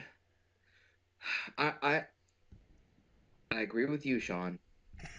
I love that you had the pain to say that. We are allowed to agree. I know that, but considering our different opinions on Thor Ragnarok, yet I like the idea. But I think they just hit the pedal a little too hard. Yeah. When it came to the jokes on Thor. Yeah. Ethan, why did you like Fat Thor? Well, before I say it, I will agree with you guys that they went a little bit too much with it. However, I love the idea that in 5 years, this guy who has lost everything, even prior to Infinity War, he lost his brother, his dad, his mom. He has just constantly been losing everything. Yeah. And trying to keep a smile. But then when he almost kills Thanos, and because of him but he'll blame himself for this, but arguably because of him missing the head or the arm or whatever, he is very close to responsible for the deaths of all these people. It's not even that he missed. It's that he wanted to go for the heart. Right. It was his ego that cost him the win. Right. So that on top of the deaths of his whole family and all this stuff, him 5 years later, I love that he just didn't give a shit anymore. And also, like, I haven't read the comics, but in Norse mythology, Thor has always just been a big dumb idiot. So like, I kind of like that they finally embraced that. And Chris Hemsworth is so fucking funny. Yeah. Are we allowed to curse on this show? I've said fuck a few times. Okay, right. We're not I'm not monetized funny, yet, man. so it don't matter. Right. So while I agree that there were a lot of moments that they went a little bit too far with it, I love Chris Hemsworth just like being this dude who's just like hanging out, and I thought it was so funny. It's just I'm so glad that we found though. Like he's a god. He should be locked in at his like 6-pack body weight. Go ahead. I'm just so glad we found Chris Hemsworth's biggest strength, and it's somehow being a comedic actor. Just like with Channing Tatum. Like, Channing Tatum was just kind of all over the place, and then he finally was allowed to be funny, and there's like, wow, Channing Tatum's actually really enjoyable. And Chris Hemsworth the same way. Also really Although great Foxcatcher, but that's a different discussion. If you watch Bad Times Del Royale, Wait, Andrew hasn't seen it yet. Andrew hasn't seen it. No, I'm not going to ruin it, but that character was pretty much a strength of. It wasn't funny, but he was strong in that movie too. Beautiful in that film. I think Chris Hemsworth's the next Brad Pitt. I think I've said this before, but he's the next Brad Pitt. He can be if he picks the right roles. The problem is he's outside of Thor and Bad Times. He's not picking the right films. Yeah, but I mean, watch. 20 years from now, we'll look back. MIB. I'm still on the fence about that. Even with the new trailer, I'm still on the fence with it because I still feel like he's acting like Thor through that entire film. Yeah. Really quick, also before I know, Ethan, you're going to the nitpick. Is it the Fortnite? Is it the fucking Fortnite? Fucking Fortnite. Like, You gotta be kidding me. Really? I'm fine with them playing a video game. Or, like, I was hoping it was God of War, Fortnite and then when I is- saw it was Fortnite, I'm like, That would have made sense. It would have been hilarious. Fucking Fortnite. Come on, man. I Like, also what- love that Disney stepped in and they couldn't let him say. Well, no, they do say ass in the movie. I thought it was like, oh, like when he goes, I'm gonna up your butt, and I was like, oh, Yeah. can he not say ass? But then they do say ass later in the film. I thought it was Disney sticking in, going, you can't say ass, guys. Well, like Second favorite line comes up. I will never ever watch this movie and not be like, oh, here comes the fucking Fortnite moment. Here comes goddamn Fortnite. Hey, You know, at like, least they didn't do a Fortnite dance. If Korg would have jumped up and did a Fortnite dance, I would have you walked guys out of would the theater. never I be don't able care. to defend Korg to me ever again. I would've been Can done with the movie. One thing that I just remembered it. In that scene, the CGI looked so good on Hulk, but for some reason looked so bad on Korg. I almost feel That like Korg- Thor Korg design was is just practical. weird. I almost felt like that was like a practical fat suit that Thor was wearing. No, Oh, Korg. Andrew was saying Korg. Oh, I think I he think said it that looked was so good on practical. Thor. Yeah. Oh, and Meek, you thought Meek looked bad? I thought Meek looked fine, but I thought Korg there was something about Korg's graphics this time that I was just like, I think the do problem might like be, the like- Hawaiian shirt was ripped in the shoulders, so that way it would The fit Hawaiian, on him. I mean, come on, that Hawaiian shirt was incredible. Yeah, I know you love that, but I love Korg, that. I I was like, you and I. I love that. I was like, how do you find a shirt that? that big? But it wasn't because it was ripped, so Right. that way he could wear the sleeves. But no, Korg was funny. He's like, hey guys, hook up to the Wi-Fi. He's like, of course, there's no password. That was good. Yeah. That was Yeah. That kid No, again. That he's kid he's again. on again. I think But- that the problem, Andrew, might have been that like last time we saw Korg was in this fantasy like sci-fi world, and then you take him and put him in like a little like beachside cabin, and like he's a big rock monster. So that's just it's jarring. What? And, yeah, we've seen Hulk in only like urban environments, really. So like we're kind of used to it with him. Maybe I don't know. I'm just like assuming. Kirk, But what were you gonna say? I'm just going to add one thing before we move on to the Fortnite. Yeah. Do we I have have to a keep ten- going with the Fortnite? I have a 10-year-old son who guilts me into playing Fortnite with him. I'm And sorry. it's a slog. It's a slog every time. But there was an Endgame tie-in, and Of course there was. but Endgame made Fortnite fun. It was like the first time I really ever had fun. Oh yeah, playing- yeah. When they put Thanos in the game, or you can Yeah, get they the, or had you they, get the you- gauntlet. like Chitauri versus the heroes. First time I ever had played. The most fun I ever had playing Fortnite. So I mean, that's something else Endgame did great. It actually made Fortnite fun. So How are we nerds? He's the only one that likes Fortnite. It's like we all hate Fortnite. I'm like I said, I'm guilted into it by my 10-year-old son. That's I literally- think and that's probably why Fortnite was in the game, is because its ties with Fortnite. Yeah. I felt like Call of Right. Duty would have made a lot more sense. Literally anything. Literally any Yeah, other game. but But now that Kirk brings Kingdom that up, Hearts. that totally makes sense why Fortnite is in the game. But I think they wanted to show Thor at his lowest point, and what's lower than playing Fortnite? I guess. But Thor's not. But Thor isn't playing We're gonna it. piss Korg off is so many playing people it. with that, though. Korg, I don't care. Korg's playing it, not. I don't care. Fortnite sucks. There, Fortnite sucks. it's It's also like, trash. just like don't like I know this movie's gonna be dated anyway because they're like 2014, 15, whatever. But like no, in 2 years from now, no one's No, gonna know what the fuck No, Fortnite is. no, Like, no, 5 it's years 5 from now, years. no one will That is play Fortnite. 2023. Oh my We're God, saying you're that so Fortnite, right. Yeah. Fortnite will Yeah. be around in 2023. That's what's terrifying. Yeah. And I the mean, I guess you could dab, say, like, apparently, all the video will be game back- will be designers alive died in or whatever, but- 2023. Yeah. Yeah, dabbing in Fortnite. God damn it. Come on, Disney. Those things need to die today, not 5 years from now. And yeah. Great sell. I'm gonna drop the elbow next time. but yeah. So any more on the Fat Thor? I think we pretty much up until we get to his mom scene. I think we pretty much have covered Fat Thor. Yeah. Yeah. Now, see, that's Really two quick, out of my. I love that moment where he's talking about Thor: The Dark World, and Ant-Man's the only one who's interested. That was pretty funny. Oh yeah, he's like Really? feigning interest. He's like, Okay, actually, one quick moment of Thor's place that I actually really liked. I like when Hulk says Thanos, and you see Thor literally like not crumble but get angry, and he Yeah. grabs Hulk, and Hulk's like, "Let me go." Right. Like, Right. I can take you, I can 100% take you right now. Let me go. I just love the calm. Take your hands off me. Yeah. I love that. Yeah, It was like, great. once again, subtle, quiet, not rage, and just like, dude, like you barely stood a chance against me when you were at full strength. You're definitely not gonna be able to fight me right now. But yeah, so thus being Act 1. Going to Act 2, Ethan, you already started off with them talking about the Infinity Stones. Yeah, I love that they basically gave us a blow by blow of Dark World because no one watched Dark World. Yeah. So, let me describe So Dark great. World to people because it's the least liked Yeah. one out of all of them. Yeah. And yes, Ant-Man being the only one that gave a crap. And I love how was it I think Rhodey? Rocket says it. No, it was Rocket Rhodey. says another- Rhodey. Who was looking at Rhodey? Was it Cap and Rhodey who were exchanging looks the I whole don't time remember. Thor was doing it? I've Yeah. only seen it once, so I don't remember all those little details yet. Is it Cap? Kirk? You've seen it twice. I think so. Yeah. Yeah, where they're looking like, what the fuck is up with Thor? Yeah. Like the whole time he's talking. And Tony comes up to stop. He's like, "I'm not done yet." No, I'm not done yet. So yes, it's actually this sludge, not a stone, like he said. Yeah. He's like, Drop the Visine. yeah. He's like, and there's dark elves. Ooh, scary. And everyone's just like, no, it's not. Yeah. It's not scary at all. But yeah, I love the breakdown, the kind of like the planning planning. stages of it, and I love that they actually did tie it into,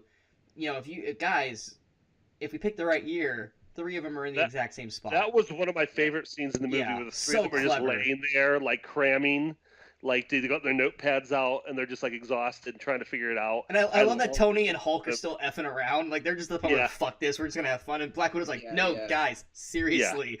Yeah. And then I love they put like, holy shit, she's right, kind of thing. Yeah. Yeah. But yeah, no, I love the whole planning part. The only part that made no sense to me, and like I said, this is just one of the, they threw that line in and it's just like, that's not right, is when they go, everyone has had some interaction with these stones. No He one said had al- any, except for he the said Soul almost Stone. everybody. But no one had any interaction with the Soul Stone. Well, he said one of these. He said some almost everybody has had interaction. I thought with he said these stones. everybody has No, had an he interaction with said- at I think least he said one of these almost stones. every- Did he Yeah, say almost. almost? everybody has experience Okay. with at least one of these stones. Okay, because it was because every time he said it was like, not the Soul Stone. Yeah. But Right, okay, right. if he said almost, then that's fine. Yeah. he Technically, well, I don't know, because Nebula did for a brief moment have the Power Stone because of Ronan. Yeah, right. Because it's like James, like no one had any interaction with the Power Stone or the Rocket. Never mind. Rocket did, yeah. Yep. But yeah, so the planning was I like the whole planning thing, and then of course we get the actual breakdown, 3 separate teams. In hindsight of the story, like right from the get go, the whole time they were like, wait, Black Widow and Hawkeye are going to get the Soul Stone. How the hell is that? That was a bit ridiculous. Yeah, I was 'cause, like, you're- why would they even know where to go? And this is a pet peeve that I have with all. I mean, this is not Avengers. This is all sci-fi films. Every single one of them, Star Wars included. How is it that everyone always knows the exact place to go on a planet? right. Every time. And It's a every planet is just It's a like the atmosphere is like Yeah, identical to Earth. You can No, no, breathe. no. You can Well, walk around. Yeah, that part's fine. But I'm talking about everyone always knows the exact location to go on every planet. Yeah. Every sci-fi film, it's a planet, but like, everyone treats it like it's a town, and everyone knows the Yeah. exact place on the planet to go to at any given moment. Any movie. This is not just Avengers. This is all sci-fi films. Everyone 100% knows exactly where on the planet to go, and it's just like it's like guys, like you're going to a planet you have no freaking, especially the Soul Stone. When they go to Boromir, how the hell are they supposed to know? Like, on this planet, to be at this location, how do they know they had to climb a mountain? And like, because Maybe there's, like- not even Nebula knows that. There may have been a. Is there a sign? No, Soul there's Stone like this maybe, way. maybe like an energy surge for that location or something. I don't know. They got It all could kinds be. of like It could stuff be. on that ship. Give me my note prize. Yeah, but it's just like that's not like this is not a nitpick on anything. This is a nitpick on sci-fi films with any kind of space travel. Everyone always seems to know the exact place to go on any planet, even if it's a planet they've never been to. And yes, what Ethan said, every planet is breathable for the most part. And like to the point where they don't even have to wear freaking spacesuits. They Right. just walk around in regular clothes and it's okay. Also, Yeah. why are we sending the only like I don't know about the only, but the only 2 like just totally like not superpowered human beings to like this crazy death space world? that to no do one this thing, knows right? what's Like- gonna happen. Right. Like it almost made more sense that they would have sent Rocket and Nebula there. Like I get why they did. In hindsight, we know why they didn't. But it was one of the things that's like, why would you not send Black Widow and Hawkeye to go get the Power Stone? Like that's the safest route. Well, I think maybe because Nebula and Rocket, or at least Nebula, had experience with like Nebula knew in general where she was going. The people going to New York in general knew what was going on there. Yeah, but no one knows. No one knows Warner. No one knows. Yeah, Warner. that's what I'm saying. Like, well, you two are left over. I mean, I but guess shouldn't we send the two people who have actually space experience to go to Vormir? Like I said, in hindsight, with what the actual story was, we know why they didn't go, because they wouldn't have been able to achieve the Soul Stone. And then a lot of people were saying, well, why didn't they tell Hawkeye and Black Widow that they would have to sacrifice each other? Well, it's because no one knows. They just know that. They know Gamora died, but they don't know why she died. Which brings me to another point going into the fourth act. How was that experience when Cap goes and brings the Soul Stone back and sees Red Skull? Yeah, right. Yeah. I would have loved to have seen that. What the hell? I wish we could have gotten something there, like with just some kind of resolution or answer to. I mean, again, it's a very incredibly minor nitpick. Yeah. But a little bit more out of because that whole thing going back to that planet was almost a beat for beat. It was almost like he was like an automated. Yeah, exactly. Robot that's just good. He literally goes beat for beat, like you said, the same thing he said to Thanos and Gamora. If we could have got maybe just like one more little thing, like one more little detail about what he's doing there, what the connection is, that would have been cool. But do we just want to go ahead and attack the Vormir scene now? Yeah, let's do it. Might as well. So naturally, Black Eye, Hawkeye, and Black Widow. Yes, Black Eyed Peas. Fergie got thrown off the cliff all along. But yeah, so they show up there, somehow know they need to climb the mountain. And they get up there, and of course they see Red Skull, who they have no recollection of. I would think they probably would have known based off of. Well, historically, he'd be like, but they don't. But right? that's the thing is that they don't act like they know him. Like there's not a single moment where they they go should've, right? Red Yeah. Skull. You know, they didn't even. That'd be like if we went there and we were like, "Oh, hello, Adolf Hitler. What's up?" Yeah, but it's just a exactly. red alien-looking dude. I mean, like they're on another planet. He is wearing a hood and stuff, but Also, he's all later floaty on, and everything. Later on, Hawkeye says, "You want to go up and talk to the red-faced guy?" Yeah. He doesn't say, "You want to go talk to Red Skull?" He just goes, "The red-faced guy." Oh, you're talking about when he's back on Earth. Yeah. I was like, I can understand why they wouldn't make that connection. That's But so he didn't even know it was Red Skull. But then, of course, if he would have said Red Skull, Captain would have been like, what? And that would have killed the whole moment. That would have killed that moment.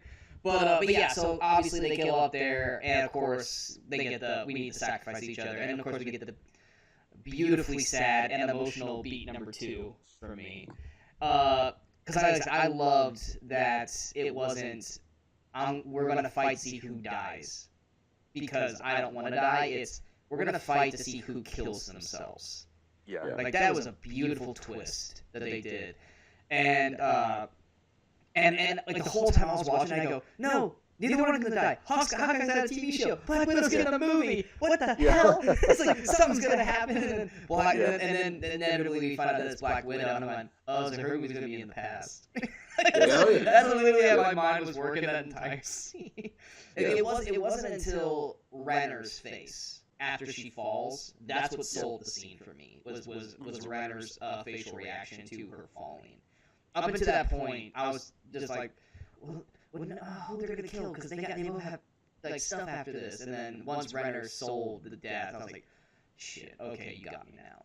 It was a really good fake out too, because I mean, people have been talking about Hawkeye dying since Age of Ultron. Like people been waiting for that character. That's because no one respects Hawkeye. No one respects Hawkeye. And and I mean they saved, and then, I mean you had a couple like twists and turns there where they were still on the cliff there, on the cliff side, and then having him jump off. I mean I was not expecting Black Widow to die. I thought it was going to be Hawkeye the whole way. Yeah, and that was that's such a great way to close out her story arc. Like she sacrificed herself for everyone. She finally got Black in her ledger because she saved trillions. Yeah, saving trillions totally takes out all the red. Right. And people I heard some people complaining that they were saying it was like sexist of them to make it Black Widow die, and People are gonna find anything they can. It was just like no, she was. It was such a great hero moment for her, and she was like she was doing it. She was doing it because she had nothing technically to live for. Clint had everything to live for because of his family. She doesn't have a family outside of them. They even say that. Totally. So, but Clint didn't want her to die because he felt that she had a life to live for, and he had done so wrong. How is it sexist? People. Well, if it was sexist, they definitely made it up for it later. We'll talk about that scene a little bit. We'll get there. There's this one reviewer that on Rotten Tomatoes, he was one of the few people that when it first started, where he gave a rotten, and his little. Oh my god, those are so pretentious. Oh god, they were. One of them goes, "You literally could leave for the whole second hour and wouldn't have missed a beat." I'm like, I want to punch this dude in the face. Like, you're an idiot. And this was a top critic. Do you remember his name? I think it was a New York reviewer. I don't remember his name, but I remember I looked down. Send your hate to ... All you gotta do is go to Rotten Tomatoes and look at the Rottens. He's like one of the first ones, and it literally is like you could leave the whole you could go to the bathroom for the whole second hour and you wouldn't miss a thing. And I'm like, clearly you're not a fan of this. That is such a troll response, and you being a top critic. You should have that removed. And this is not me hating on someone. There are people who are just not going to like the movie, and I get that. Sure. But saying that, knowing what the second half or the second hour of the film was, no, you're just being a troll at that point. And oh god, like even like me, I would probably be considered a troll when it comes to Thor Ragnarok. But at least my arguments for Thor Ragnarok are valid. I'm not hating on it just to hate it. I still enjoy the movie, but I have a huge problem with it. But like with this, like. Yeah. Hey, it's still number 11. 11 out of 20, it's still good. That's pretty good, still. Yeah, so get off my back. It's like, but yeah, like that guy when he said that, I was just like. The New Yorker. It was the New Yorker? I knew it was something with Screenshot New that Yorker. and edit it in when we're done, Sean. What's his name? Put his name out there, Andrew. Nah, I'm gonna let you do that later. I'm not. I'll probably forget. But yeah, so I mean, it's the least pretentious of the ones I saw. Yeah, the other ones are pretty pretentious. And this is not saying that you can't not like the movie. It's just the way they wrote it. It's just like really? They were going in with a bad review. They were gonna make whoever wrote a bad review of this movie was going in with a bad review. The moment that I realized in my life I wanted to be a reviewer. Side little track. It was when was it 2008? The Teenage Mutant Ninja Turtles, the cartoon animated film. I don't know if you guys saw it. Yeah, TMNT.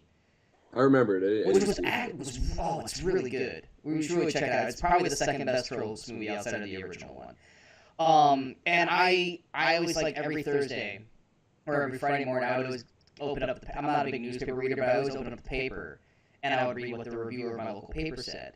And this person just did not know what movie she was watching. Like she was like. It's about some turtles who somehow are big and they somehow know martial arts, and this rat who's also big is like their mentor. And for some reason, how did she describe any other anime? Exactly. It's like she was just describing like she clearly just did not like she had never heard of the turtles before. What it sounded like. Yeah. And I'm just like reading this, I'm like, she gave it a 1 out of 4. And I'm like, you don't know you don't even know these characters. Like, you don't know what you're talking about. You should not have reviewed this movie. And, like, that was the moment where I was like, this is what I want to do. I want to, I don't want anyone to be like this. I'm just imagining her writing a review for WALL-E. Like, there's some robot, there's some plant. But at least with WALL-E, it was an original concept. The turtles had been around for, 18 years at that point? Yeah. Longer. Like and it's like, if you don't know it, like, that'd be me, like, going and reviewing, not Detective Pikachu, but, like, Pokemon the movie, and ripping it up. And it's like, so it's about these stupid animals who, fuck, blah, blah, blah. I'm just like, but I don't know it, so I shouldn't review that. And that's what some of these reviewers are coming off as. It's like, look, I hate superhero movies, but I have to watch this, and I have not watched any of the other ones previously, so I'm just going to talk shit about it. And that's kind of such. I wonder what Amy Nicholson wrote about this movie. Well, because I know that she's not a big one. If we're fan. going to talk about negative reviews of this movie, and I mean, it's what 95, 96%, so there's not a ton of them. But I mean, I've read a lot on Letterboxd. There's I've read a lot on 19. There's Letterboxd and 19, stuff, I believe. and Negative like ones. a lot of negative ones on Letterboxd and stuff. And Letterboxd is a troll site. It's such a troll site. You can't hold True. I mean, you can't. How should I phrase it? This movie doesn't have the same responsibilities. It has more, and maybe at the same time less responsibility than other movies do. Like, you can't hold us to the same movie or same standards as just any movie that comes out. You know what I mean? It's like, movies like this have, people complain about fan service. It's like, yeah, but I mean, movies like this have a relationship with the fans. Like, they have, a responsibility to the fans to give them something, Yeah. It's not like just some, A24 movie that comes down the pike and it's like, trying to say something and do its own thing, and you watch and you walk out. Like, there's more to it than that. It'd be like And when me people reviewing try to hold Star that same Wars and not standard, knowing anything about it. yeah, but when you try to hold this movie to like a regular movie standard, you just can't do it. No. Yeah, well, you have to go into every movie and judge it based on what that movie is trying to do. This was trying to be a great superhero movie, so it was. It's not trying to be mid-90s, mid-90s trying to be an indie skateboard movie, and it's great at that. But like, so many critics can't get out of that mindset, and they're like, they want everything to be like a profound indie movie, which is like, Yeah, it's like for me, I'm not into the old-timey British films, like Pride and Prejudice, stuff like that. Yeah. I liked The Favorite. It's not my kind of film, but I see what they... I know. I love The Favorite. I know. The Favorite was It was one of my... It was my, I really, it was really my enjoyed it. favorite movie of that year. It's not my kind of film, but I saw what they were trying to do. I saw what they did. I appreciated what they did, but it wasn't technically my cup of tea. right. But I didn't hate the movie for it. And you guys can catch that review on this channel if you guys go to the reviews. Nice plug. Nice plug. Yeah, thank you. But yeah, it's like I liked it for what it was, but it's not my kind of film. Right. Which is why I don't review a whole lot. The only reason why I reviewed it in the first place is because of all the Oscar buzz it was getting and the cast. But I don't go out of my way to try to find those movies or try to watch those movies because that's not my. It's the same thing why I don't watch any of the Medea films. I'm not into that kind of comedy. I'm not into anything Tyler Perry does. No disrespect to him, but I'm not going to watch his movie or review it because I know I'm not going to be able to give it a fair shake. So I don't do it. Sure. And that's where some of these people is like, if you're not going to give this a fair shot, then don't review it. Give it to somebody who's actually going to give it a fair, proper shake. Who understands what it's trying to do? Exactly. So I didn't mean to go on that side tangent. So let's get back on track here. Anything else on Vormir we want to discuss? No, No, it was a great scene. Yeah. And the first actual casualty of the film, if we don't count Thanos. The first time where shit just got real in the movie. Also, I love that they went for the shot similar to Gamora, where they showed her with her head cracked open with blood. Like literally laying the exact same way that Gamora was. Not holding back. Yeah. And Clint in the same position Thanos was. Right. Yeah, that was a great moment as well. And then of course we'll go from the biggest to the middle ones, and then we'll end with New York, or New York / New Jersey. So let's go to what is the place where Rocket and Nebula are at? Or not Rocket, War Machine. What? The Guardians planet. I know, I just couldn't think of the name of the planet. Yeah. It's Mormir or something like that. Morath? It started with an Yes. M. It started with an M, I know that. And like not a whole Movie lot. trivia experts, ladies and gentlemen. Yeah. That is something we would lose in movie trivia. But yeah, I loved that we got to see the other side of Chris Pratt's opener to Guardians. That's one of my favorite. That's one of my favorite openings of any movie. I love Star-Lord's singing. Was it "Come and Get Your Love"? Yeah, it's Come and Get Your Love. I love that. And so being on the other side and seeing him doing this and like him singing completely out of tune, I love it. And then Brody like, oh, so he's a moron. Yeah. Yes. I love that. But obviously that wasn't the important part of this. The important part of this was the bringing back of Thanos. And I loved how they brought him in. Smart, because clever. it was such a clever way. Like when they were actually initially doing it, I was like, what? And then I was like, oh. Him yes. and Gamora. Yeah, Yeah. because this Gamora is like maybe what, a week out from meeting the Guardians. Roughly. Because I know I don't think she Ethan has and yet. I. She hasn't. she hasn't. Yeah. She's about a week away from probably meeting Four, them. yeah. Because Yeah, I know this is- Ethan and I had both agreed that we kind of had originally wanted Gamora to stay dead because we were like, "There's no way that she can come back and She it would did stay fit with dead. the rest of the universe." I literally said, like, if she's not dead in this next movie, I will not like this movie. And they did it in a way that Made I you take okay it with back. it? This Yeah. The whole time Yeah. I was watching this, I was like, I wonder what Ethan's thinking right now. You had to bring her back for Guardians 3. You couldn't had have to. like a dark and brooding Guardians 3. And because Which of is that, right, now we have basically the inklings of what the plot is for Guardians 3. And the fact that you reset that relationship, because I know I might have a problem with a lot of people complained about that in that movie, that relationship kind of like fast forwarding too fast Mhm. and then being too close too fast.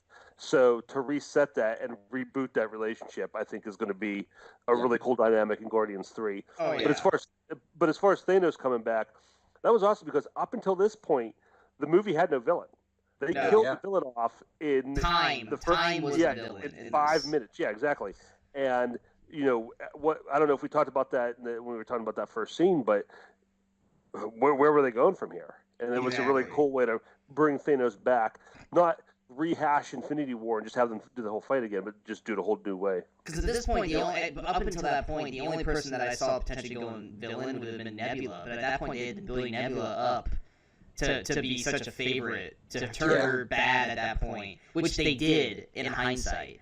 But yeah, and the great thing about it too is that this was a Thanos that's more vicious, Yeah. and just more evil than the Thanos that we saw and knew. Because that at that point in Infinity War, that Thanos was already like on his like godly walk, where he had Ebony Maw kind of preaching to everybody, and he's just kind of walking in like, kind of thing. Where it's like this one was like, no, he's still going out and killing people. He's got his big ass knife, and like first time we see him, he's coming in, he's bloodied. Not from him, because he's slaughtered people. He's covered in Cleaning the blood. knife off. Cleaning the sword Like off. this is a Thanos that, like I said, 5 years. Well, yeah, 5 years. Yeah. Or is it 9 years? No, 9 years from the Nebula, but 5 years before 4 or 5 years before we met him, outside of obviously Guardians 1. This is a Thanos that is not messing around. Because at this point, he hasn't gotten a single stone. So he's still cutthroat. So introducing this version of Thanos was huge. And then, of course, having that Gamora where we aren't sure where she's at. Like, we know she's about a week out from Guardians 1. So we don't know exactly how villainous Gamora is at this point. And she plays it pretty timid the entire time. To the point where, like, you know that she's about ready to turn on him, but she's still got to play it like she's a fully on Team Thanos. And, of course, Nebula's full on Team Thanos at this point. Because we know that from Guardians 1, because she was a villain in that. And I love the switch, because it's like you had to have some way to get Thanos into play here. How are they going to do it? And so by doing the swap, I thought was great. Yep. And a beautiful going into Act 3, seeing where were they going to go from here. Because it's like, well, they killed Thanos, but they didn't get rid of Thanos. Right. Because like he says, he's inevitable, and there's no way they're getting out of this without having to face him. And so a beautiful from taking the least important mission, which was War Machine and Nebula's, and then making it the most important because it's what drives the third act. Was like you said, clever, incredibly clever. Yeah. Such a awesome way to do it. Let's go ahead and go to Asgard for Thor and Rocket. Once again, we still got sad, pathetic Thor at this point, but it works. And then of course we got Rocket. I loved when Rocket slapped him in the face. Yeah. That was a great moment. Because it wasn't like, yes, it was funny, but then we got a human moment with Rocket as well. Going, look, dude, like, I lost everything. Get your shit together and go hit on your ex. It's like, dude, just distract her and let me stab her with this. And then he runs off. Also, yeah. Natalie Portman coming back. Like, I did not see that coming. Yeah, I thought it was B-roll from Dark World, but then she's in the credits. That was deleted. Dark World footage. Because even then, When it Rocket was didn't really sneaking look up on her? like. Yeah, they just basically CGI'd Rocket in, which I love how he was tippy-toeing.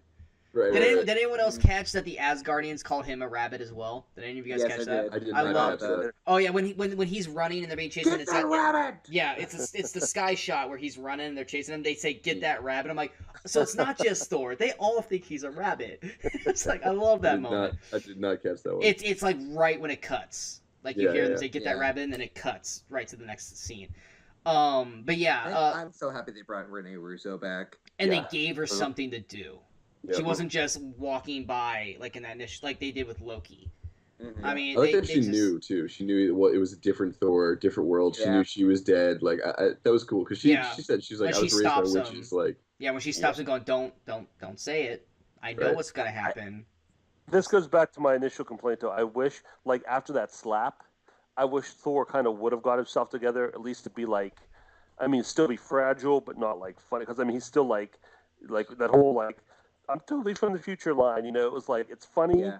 but it's like okay, this is a serious moment. Let's Not bring cry it down now. at that moment. Yeah. And even then, Yeah, it wasn't like- a sad cry; it was a laugh cry. Exactly. Right. Yeah. Like it was a like- cry to make people laugh, not feel sad for Thor. Exactly. Yeah. Like I said, and So once I- again, and then you throw him into him being fat as well, and it's all one Mhm. big comedy thing for Thor. oh, like Um, the eat a salad line. From No, his no, no, no, mom. no. We're talking about when Rocket slaps him and he starts crying.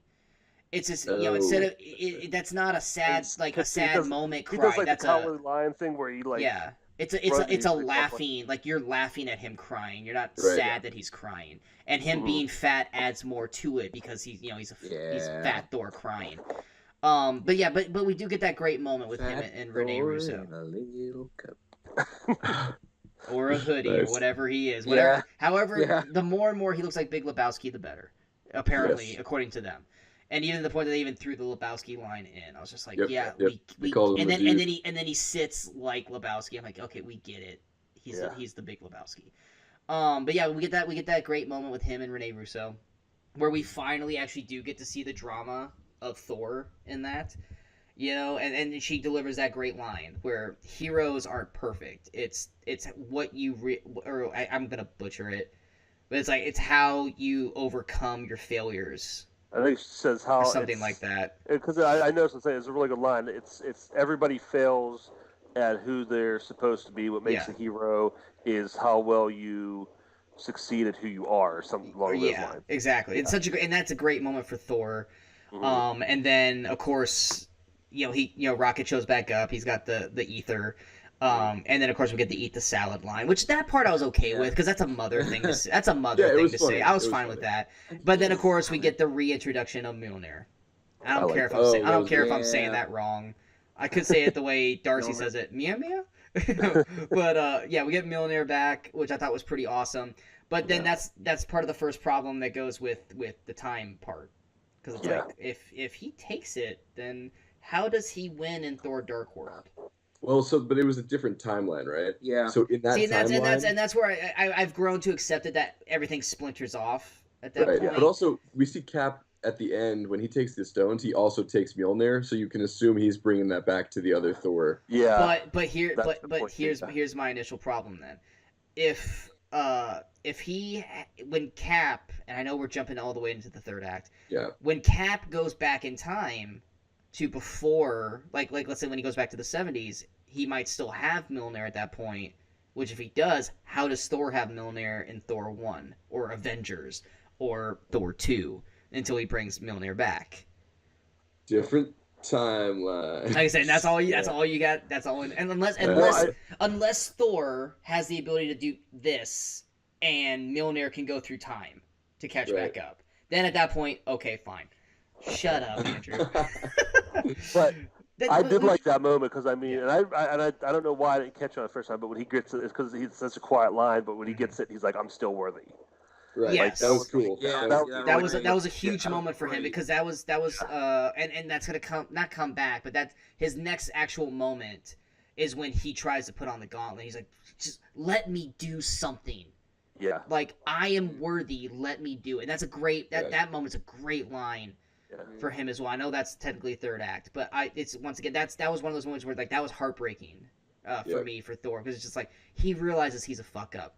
he wants to do something. Let me do it, and he doesn't get to do it. Yeah, well, that's why I like the sad Thor storyline, because it's like I have nothing against the sad Thor. It's just him being like, fat. That's my only problem. Is him being fat. Sure. Take the fat part out of it. Yeah. The Thor's perfect. No, I love. I mean, his like depression and sadness and everything and frustration is great.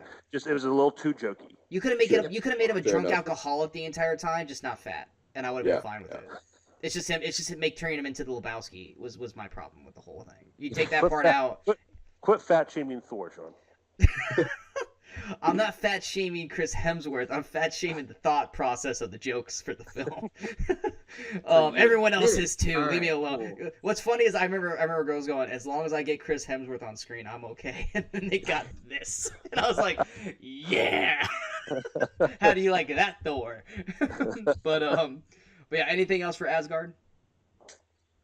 No, yeah, the sequence is pretty cut and dry. Yeah. All right. So going to New York / New Jersey. I really enjoyed the. I didn't enjoy the Hulk part where he's like smashing things. Oh, I did. Rawr. And I was just like, Yeah. once again, Thor's not a fighter. Hulk's not a fighter anymore.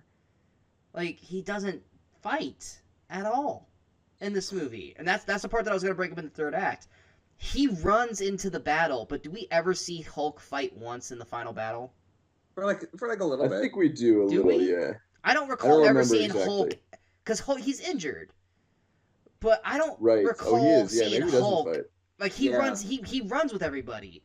But I don't recall seeing him legitimately fight or do any serious damage. He's probably in the The background actual- throwing stuff around. Yeah, I feel like There's a there's lot going one on. shot of him just kind of like doing the Like shoulder run. trying to grab Thanos. No. It's just like him like running towards them with like his shoulder down, like almost as if he's like a linebacker for the NFL. Yeah, but it's one of those things. It's like even still, like he barely fights. I mean, I get he's injured, but it's just like once again, it's like we don't see Hulk fight at all in either film. We see Bruce Banner fight. We don't see Hulk fight in either film. Have you guys technically noticed that? Hulk did not fight once in either film. Yeah, I guess not. We're Yeah. okay with that. It's just it's a weird thing. Hulk being the most like destructive Right. and in terms right. powerful outside of Thor with lightning, but and then 'Cause he used it a he little is bit more. not used at all in Yeah. either movie. Sure. But I thought it was a funny moment when you saw original Hulk, and how he was just Yeah. Oh, that was destroying great. That was great. that He was one like- Chitauri soldier with was was it a taxi? incredible. Yeah, and he was all Yeah. like embarrassed. Like that part was good. Yeah. And then of course we get the moment with Ant-Man and Tony up in the And tower. that's America's ass. And he's like, Yeah. no, Cap, I hate to tell you, your suit does not really show off your ass. And he's like, yeah, No. that's America's ass. Question: Did they put that in because of the whole Brie Larson thing? It must have. What? I Because I think mean, so. it was almost. Are you guys on? Did you guys all see those clips? Excuse me. Oh, how like when she's wearing the green suit, how like Yeah. okay, yeah, I saw that. Because it was the when the angle that they're showing Cap at when they Yeah, it's when the Tony same. says that It's the same. it's almost the same position she's in those pictures. I There's didn't no catch way that. they I didn't catch that do until you that. said it. But Yeah. now that you said it, I'm like, oh, that's totally what they did. And Yeah. I love the Ant-Man sign. It's like, who are these guys? Oh, with their shield, but they're actually Hydra. We didn't know at the time. Really? They look like bad guys. Yeah. Yeah. The only spoiler that I got before the movie was that Frank Grillo was returning. Because when I went to buy my ticket on I'll call them out, on the Regal app, one of the first names that they put in the starring section was Frank Grillo. Really? That's Yeah. weird. Yeah. The two, He was like number 5 or number 6 in the listing, and I was which like, is weird because he's It's not a very even, strange choice. yeah, he's not even in the top 15 of actors. No. Nothing against Frank Grillo. I love him as an actor. Yeah. But he's not in enough part. stuff to even I'm be just- filled top 5. I'm just so happy they brought back Alexander Pierce, even if it was for just that one scene. Why was his hair so weird? It looked like He he had looked- been in he the looked rain. So slimy. Yes. Like he Yeah. looked like What was a wet, wrong with like Robert Redford. Like they dipped him in It was like a he tub just of got out of a oil. monsoon. Like he was He so probably wet. had just finished whatever that last movie that he did was, the one where he was on a boat. The old man and the gun. No, the one where he's on a boat, like the old man and the gun was after that. yeah, like All is lost? like All's lost. Yeah. But here's the thing: you could have changed his hair like you did with Hank Pym. Yeah. Just like, but yeah, that was the one thing that started. Like his head looked small and then really wet. Yeah, And it was off-putting. Like that's the one part where the de-aging didn't work for me. So it's like, why does Robert Redford look so weird? Did anyone else also think to themselves in that moment, like, he retired with The Old Man and the Gun, so now I guess technically his last performance ever is him popping back up in the Alligator Avengers? Pierce. Yeah. And it almost doesn't even look like it was him. It literally could have just been any generic dude, and they just put Robert Redford's face on him. Yeah. Because I mean, it didn't look like him. Like it was his face, but his It face looked like he rolled out of square. bed and like started Yeah. filming. Thank you, because I don't I think kept Robert bringing Redford up. knew he You was guys in got 10. I'm here. I'm on set for 10 minutes. Let's get this done. It was like I kept bringing up his hair to everybody, and no one Okay, was like, yeah, it's cool. I brought up the hair part, and everyone was like, dude, his hair looks fine. I'm like, no, it No. doesn't. Yeah. His hair looks like he just walked out of the shower. I was like, what is going on with this? It was But weird. yeah, but They had also probably been just fighting off a bunch of creatures at that time. That's So true, yeah. I doubt Pierce did any of that. I doubt Pierce fought I mean, he at was in the all. mix of it. He was there. Yeah. So shockingly, no, Coulson was dead. I was like, shockingly Coulson, but no, Coulson was dead at that point. Yeah. But and then of course another like a great use of Hulk, the capacity on the elevator, use the stairs. Yeah. No, like stairs. Like that whole part was great, and it worked. And the way it tied into them messing up the mission in the first place, I thought it was awesome. Because Yeah. and it's one of those things like, did Tony not remember that?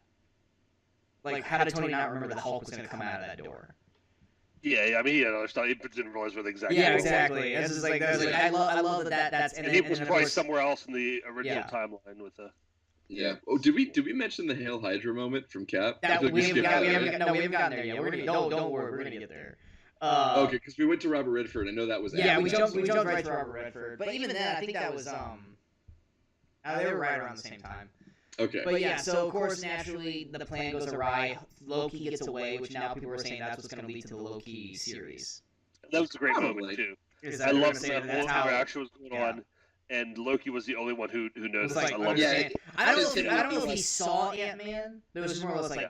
he saw that But he suitcase. was like everybody else. Like he didn't care about Tony's heart attack. He was just like, "What's going on here? oh, Get out of well, here." Loki has Yeah. no reason to care. But I just love that he was just like, "Is anyone else seeing this shit?" Yeah. It's just like, and I was like, "Oh, yoink," and then go. Yeah. But then And then also that's that's the that thing great too. moment with Thor and Tony where he's like, I don't know if this is gonna work, and he like just like Yeah. tilts his heart. Thanks, man. I didn't know it was gonna work. that was great. That was a great comedic part of it too. I don't think this should have happened, but I would have died laughing if this had happened. If once it was at Loki's feet, he kind of just looked at the camera like, Yeah. I actually would have been okay with that. I totally would have been okay with the Like- Deadpool look. Like, Yeah. Subtitles that they like subscribe to Disney Plus coming to you in December or whatever. Freeze frame. if you, when it comes out on Blu-ray, the subtitles are gonna say that in the bottom. Yeah. yeah, Loki warps out. Follow Loki's adventures on Loki Disney will Plus. return. Yes, yes, that would have been perfect. That's the Easter egg for the Blu-ray. But yeah, so then like Ethan said, we get Cap going into the elevator, and we get the Winter Soldier callback, and everyone I think in the theater was like, oh shit, because he can't attack them yet. He can't because it's way before all that. And then he does the Hail Hydra, which was a callback to the latest comic. So I was like, oh. Yeah. That was so cool. That was good. And they just straight up give it to him. I was like, oh, I love that moment. That was such a great moment. And then, of course, Andrew, looks like you want to say something. No. I loved it when he just leaves over and he's just like, and he doesn't even whisper it. He's gonna like, Hail Hydra, yeah. Part of me, the only part of me that was worried, and I was like, I shouldn't be, because everyone in there was a primal villain, was that, what if some of the guys in the elevator weren't Hydra yet? Right. Going, Yeah. what? You know? I'm sorry, you want to say that again? That's why when the guy looked at him real quick, I was like, is he not Hydra yet? Right. And then he walked out, I'm like, oh, okay. But, and then of course we get, I didn't realize I needed it in my life, but Cap versus Cap. Yeah. Yeah. Incredible. I can do this. I know. it was a great setup too, where they had Loki. The callback to Dark Yeah. World. They have Loki impersonate Cap at that brief moment. Yeah. That was that. And that was just like, ooh, nice. But I love that I could do this whole. I know, God, I'm annoying. kind of thing. I love that. You saw the growth of that character. Yes. I mean, like, he's cursing and everything, and he's just like, yeah, he cusses the most in the movie. He says "son of a bitch," and he says he cusses another time too. Yeah. Well, he does say America's. America's ass. Yeah, of course, the great, and then of course his ass looks amazing in that moment. Yeah, it's America's ass. It's a great ass. That is America's ass. That might have been my favorite joke in the entire movie. It honestly might have been. It was so good. Because it was one of those moments where he's looking down, but you don't realize he's looking at the ass. Like you think he's just looking at his body. Yeah. And he's like, In a way, he is. Yeah, he is. And I love that. And this is also a callback to Civil War, when Crossbones says Bucky, and he tells he told Black Widow, he's like, all you had to do was mention Bucky, and I was back to being that little kid in Brooklyn or whatever. And naturally, what does he say? He says Bucky, and it stops Cap from what he's doing. Yeah, and it's like, so it's a small callback to Civil War that I really liked, because it's once again, it's like all he's gotta do is say Bucky and he'll break, and then him knowing in himself that he would break if he said that. You know, it's the Martha, but not stupid. Right, but it makes sense. Yeah, but it makes sense. Then of course, Ant-Man freaks out. Like Ant-Man's having a spaz attack, and then like shut up, pissant. And then like, we know what we're doing. And then of course we get them going to New Jersey, which is a great callback. And then I honestly thought Howard saw Tony doing what he was doing. Like I thought like Howard caught him, and he was playing along. Like I was half expecting for Howard. Oh, to, really? like, Oh, I don't know. I feel like because he was just closing the suitcase when Howard turned, and I figured, I was like, oh shit, did he see him? I was like, what's gonna happen here? But then as soon as he goes, you forgot your briefcase, I was like, oh no, he didn't see him. I was like, right. Because like that whole moment, I was like, oh crap, he totally caught him. He's gonna have to fight his dad. Oh, I felt something like that too. Yeah, I thought what you were saying was that he knew and he was like, oh, this is my future son who's coming to save No. over. I thought he saw Tony put the Tesseract in the suitcase. Right, gotcha. I thought he's caught, because he was right there when he did it, and for some reason he didn't catch it. But yeah, so we get that great moment with Howard and Tony, which I really liked. Even though I still don't agree with the actor who plays old Howard, because he looks nothing like young Howard. Yeah. Oh, John Slattery? They look nothing alike. Talk about time differentials. Just the whole idea of the 40s to the 20s. 30 years, it makes young Howard Stark Caucasian. Yeah. and totally look different. But like, it's fine. Like, I always would have preferred if it would have been the younger Howard. Yeah. But I wasn't sure if it was Dominic Cooper or John Slattery. Yeah. I think John Slattery was the one they went with in Civil War, right? No, Iron. Yeah, it was still Civil War and Iron Man 2.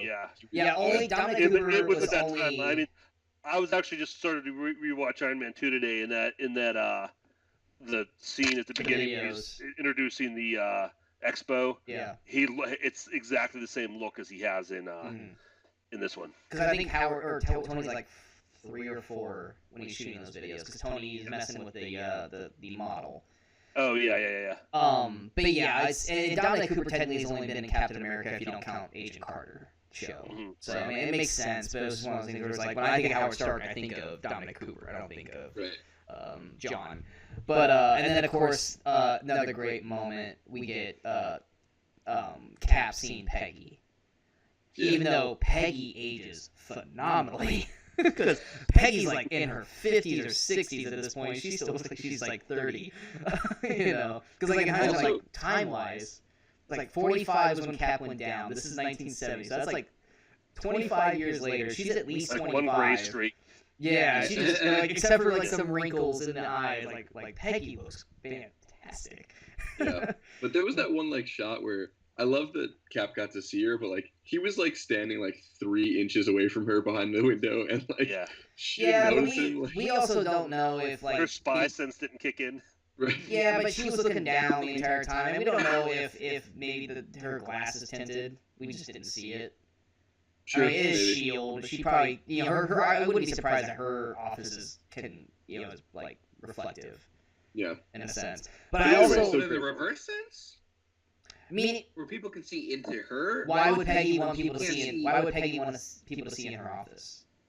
But that's what that was clearly happening. He clearly could see her. Yeah, because he was in her office. He was in her office. She wasn't in her office. I think Sean's right because the door behind him Said Margaret Carter, director. He was in her office. She was out where everyone else was. Oh, okay. Yeah. It was weird. Because he was in there where on her desk had a picture of him. That's how he knew he was in her office. Right. But I also love, and this is once again another callback, is like in Captain America: First Avenger, he had to choose the mission over the girl, and once again he could have opened the door and said hi, but he was on a mission, and once again he misses out on seeing Peggy because he chooses the mission, which I thought was a great callback to how Cap is as a hero and as a character, that he won't sacrifice the mission for his own personal gain. Yep. Then of course, like I said, we get Tony and Howard getting that straight talk, and then of course we get the awesome cameo of Jarvis, which only people who watch Agent Carter would have known that. Part of me, I love the actor who played Jarvis, but part of me always wishes that it would have been Paul Bettany. So the voices matched. Did Paul Bettany do ADR on that? Because it sounded a lot like him. No, that's just the guy. That's just that actor's voice.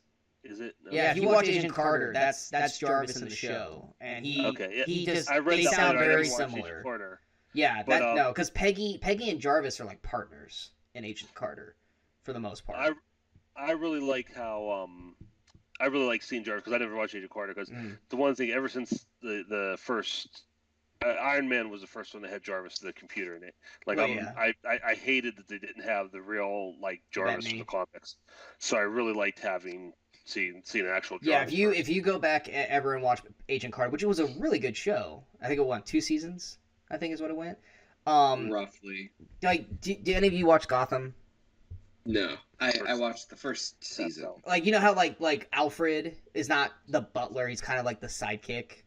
Yeah. That's what Jarvis is like to Peggy in Agent Carter. Jarvis is kind of because you can't have Howard Stark go on these missions, so Jarvis goes on the missions. Right. And so Jarvis is kind of Peggy's sidekick in the film. So seeing him pop up, which is also the first connection to any TV series to the films, which I thought was like huge.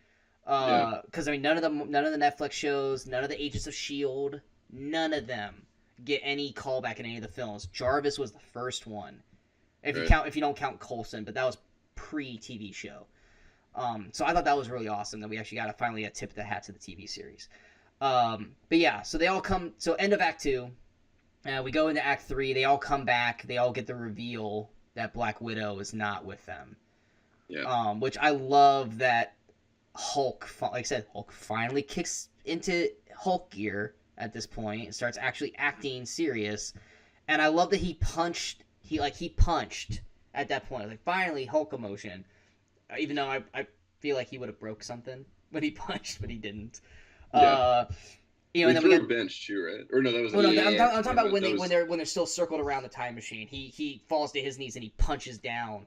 I didn't realize he punched him. Oh yeah, he slams his fist down, and then that's when it cuts to them outside. And then once again, great moment. Once again, Thor with his emotion of losing people. I love how he gets in Tony's face and just calls out Tony no, we can fix this. You stop being this Avenger crap, and do. And then of course Hawkeye steps in like you said earlier. You go up and talk to the red guy. And tell him he's wrong and blah, blah, blah. And then, once again, more emotion from Hulk. I love that whole scene because that was our morning scene that we desperately needed. And I love that none of the others were in it. It was just the 6 or the 5 in this case. Because those are the closest ones. Ant-Man, Nebula. Well, I mean, Nebula was evil at this point. But Ant-Man, none of them. Rocket stayed away like this because they don't mean it. I mean, they should have in hindsight because it's been 5 years of them knowing each other. Yeah. But they kept it to the 5, and everyone had their moment of mourning, and I thought that was fantastic and a great moment. And then of course we get the whole argument with the who's going to put on the stones, which I find it a little hard to believe that Tony's able to come up with a glove that magical space dwarves had to put together for Thanos, but yet Tony can do it instantly. I mean, they literally had to forge it with The power of a star. And Tony's just like, I got the tech for this. Because Because Iron Tony Man tech is after Infinity War, the Iron Man tech is basically magic at this point. Yeah, Tony Stark it's is like the basically Pym the particle. Deus Ex Machina of MCU. Anything that needs to be Totally. made, Tony can make it. Yeah. Yeah. It's not a knock. It's just I just thought it was funny that like he was able to make it like it was nothing. Right. And of course, they did that to set up for the thing that we'll get to later. And I love also that even after they do the snap and they're playing keep away with it, that it's still the size of the actual Infinity Gauntlet. Like it doesn't shrink down. Yeah. Like I love like how easy would it have been too? And this is just me just bringing this up now. How easy would it have been if Ant-Man just would have shrunk it? Oh yeah. If Ant-Man just would have went shrink and Right. made it small, Thor or Thanos would have known where to put it. like that would have been so easy. But obviously, I know they couldn't do it. But I think, and that only just popped up into my head now. Is that they literally could have just made it tiny and Maybe you can't shrink the stones or something. You could have maybe because you could have literally had shrunk it and then throw it into the water. Thanos wouldn't have found it. Can I also just say that once for do I want to skip like ahead like by minutes? I mean, we're in the third act, so go ahead. Yeah. So once Hulk snaps everyone back Mm-hmm. and you see the ship attack, I'm sorry. At that point, I literally looked at myself and I went, there is no way I know where he's going with that this. Ant-Man should have gotten up that quickly. Oh yeah. But Go ahead. I thought that the first time. Second time I watched, if you look, You have to when go he's getting slow blown back, with it. when you see him going back, he's already starting. As soon as that initial explosion, and he's going back, he's already starting to shrink. Like Oh, is okay. Yeah. like he. And we've he's already shrinking as soon as it seen hits. earlier how quick he is to hitting the button when he did the test run. So Mhm. all you had to really do is jump at him the wrong way, Yeah. and he would shrink. I'm glad So you yeah, said if that you, because I thought the same thing. I had the same issue with that scene. I was mostly Me too. worried that his face, because the explosion, he was open. Right. But once again, like it's probably like an instant reaction, like just a flinch, and it probably comes down. But yeah, if you go on my frame first by viewing, frame, my first thought was like, "Oh my god, they just killed Ant-Man." That's what I yeah, thought too. or I was like- Hawkeye. Like, how did Hawkeye survive that Yeah. kind Right. of thing? But yeah, so I mean, before we go right into that moment, does anyone want to talk about the actual like moment with them deciding who put on the gauntlet, or is everyone pretty much? I think I pretty much got my point with Thor earlier. Yeah, I think I'm good with that. No, yeah, Okay. I'm good with that scene. Yeah, That was a nice so whole moment. so Again, we're- Nebula brings Thanos through, and then Thanos basically just rains fucking fire. Yeah. Obliterates Avengers headquarters. Everyone's however far down they are. I mean, shit, they were basically into the center of the earth with that much firepower. But what was weird was that there was only like 5 of the creatures down there with Hawkeye. Like, how did they even get down there? Yeah, and then they're like, there's none other ones out there the rest of the time until like we get to that certain point. It's like, where did those 5 come from? Yeah. they're just there. Like, what's up, guys? Did they go down with the missiles? Like, they rode the missiles down. Just like Doctor Strange. Yes, like they just rode it down. Going down. But yeah, and then of course Hulk being injured, he wasn't able to, like, I mean, literally they were gonna die if it wasn't for Ant-Man. And of course, you know, and since Ethan hasn't seen it, everyone I think was wondering where that shot of Ant-Man in the trailer was gonna come from. When he died, like What jumps shot over. is it? No, it's when he's like, "I'm coming, guys," and he's little and he's jumping over the eraser and diving in, because that little part was in the trailer, and everyone's I haven't seen it. everyone's like, what the hell is he doing? Like, where is he at? And it's like, oh, here it is. There's the moment. Right. But yeah, like everyone's effed up at this point, as they should, but not as effed up as they should be. Right. Not yeah. Yeah, like they should be like Rhodey's literally the only one that Rhodey and Rocket are literally the only 2 I felt like that were selling how effed up they were. Totally. Like Rocket could, or like Rhodey couldn't move. He had to call, like, I guess canopy is his safe word. Yep. To get out, and of course, you know, his legs are effed up too. Like he had to crawl to Rocket, and then Rocket's, you know, suffocating. Right. Which I thought was like, oh crap, don't let Rocket die like this. You know, because he's like, I can't breathe, and he's just like hacking. And then Hulk's injured, but he's doing what he can, but they're drowning. And I love that they even got to that moment where they accepted that they were gonna. Well, Rhodey accepted that they were gonna die. Rocket was like actually whining. That was the first time I've ever seen Rocket like in a sense cry. Yeah. So yeah, and then of course, Cap, Iron Man, and Thor are just like, let's do this shit. Yeah, I want to talk about this one. Yeah. I love, like, first of all, the whole thing when Thanos just sits down. Yeah, just like, he's like, I'm gonna wait. They're gonna come to me. Yeah. Nebula, you go find it. They're gonna come to me. I'm just gonna wait. And then when the three of them step out there, this is. Are you going to the actual step, or are you going where they're talking? Because I want to talk about where they're talking first. Okay, that's good. Ethan, you had something you wanted to say. Oh no, because what I had to say was after this. So you go ahead. Okay. I love that moment where they're all three up there. Like, what's he doing? Absolutely nothing. We're going down there, right? Yep. You know it's a trap, right? Yep. Good. We're on the same page. Like, I love that Thor was like, I want to do this. Are you with me? Mm-hmm. He was and they like, both going. Shit, yeah. Like, yeah, let's fucking go. And I love when Thor just went, fine. Kukush! Which, once again, should have been to thin Thor at that point. But no, he has to be fat. But I love that, like I said, the three main Avengers going, guys, we're doing this, right? We're doing this together. Mm-hmm. Bring it back to that forest scene from Avengers 1. Like, it's us. Are we gonna do this? Yeah? Cool. Let's fucking get in formation. And then we go down there and go ahead, Kirk. No, I've been thinking about this ever since I watched this scene, because it's like, I mean, it's set up like a Kurosawa movie, like an old samurai movie, where you are, or like a western or something. I would say like a western, yeah. Like you have Thanos sitting there, and then they just slowly walk and approach, and that line where he's like, "You couldn't live with your own failure," like he's still just playing those mind games with them, and they all walk in, and then again. Movie's still taking its time. Mm-hmm. They're all just kind of surrounding them. And I love how Thor was going around instead of all three coming straight. Like they were all just starting to splinter off. I mean, you people complain about these movies. Exactly. You have people complain about these movies and how it's just a big punch fest, and everybody's just and just to take that moment, just like I said, the way it's shot is just like you get kind of like the shot coming up on them as they're approaching, which is beautiful. The camera shot at their feet. Yeah. With Thanos in the background. Oh yeah. I mean, that was beautifully shot. Right there.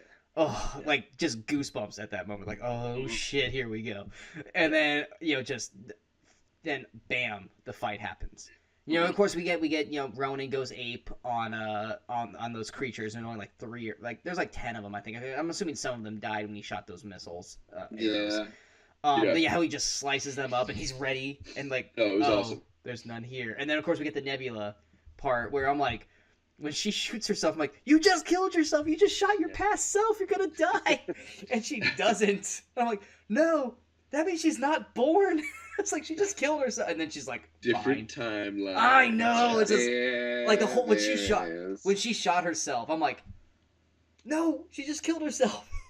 Like she's gonna disappear. Like I was expecting like the Back to the Future photo. That's a perpetual time loop right there. Yeah, I was waiting for the Back to the Future photo of her just like visually going away. Yeah. And then it didn't happen. I almost would have loved. We didn't get it, and I get it because it's serious at this point. I almost would have loved a Hawkeye one-liner at that point. Going like, what the hell did I just walk into? Like something like that. Because like that was just it was quiet at that moment.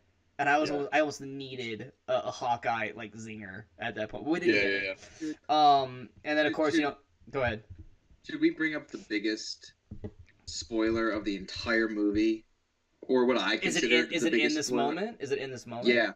What? Yeah, it's in this moment. What? During the fight, I'm talking about. It's during the fight. Hammer. Exactly. Yeah. No, let's not go there yet.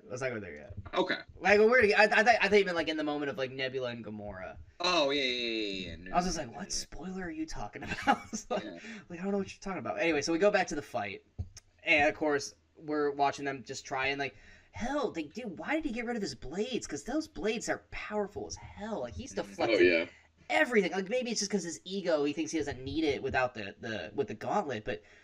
Could you imagine him having the gauntlet and those blades? Or blade?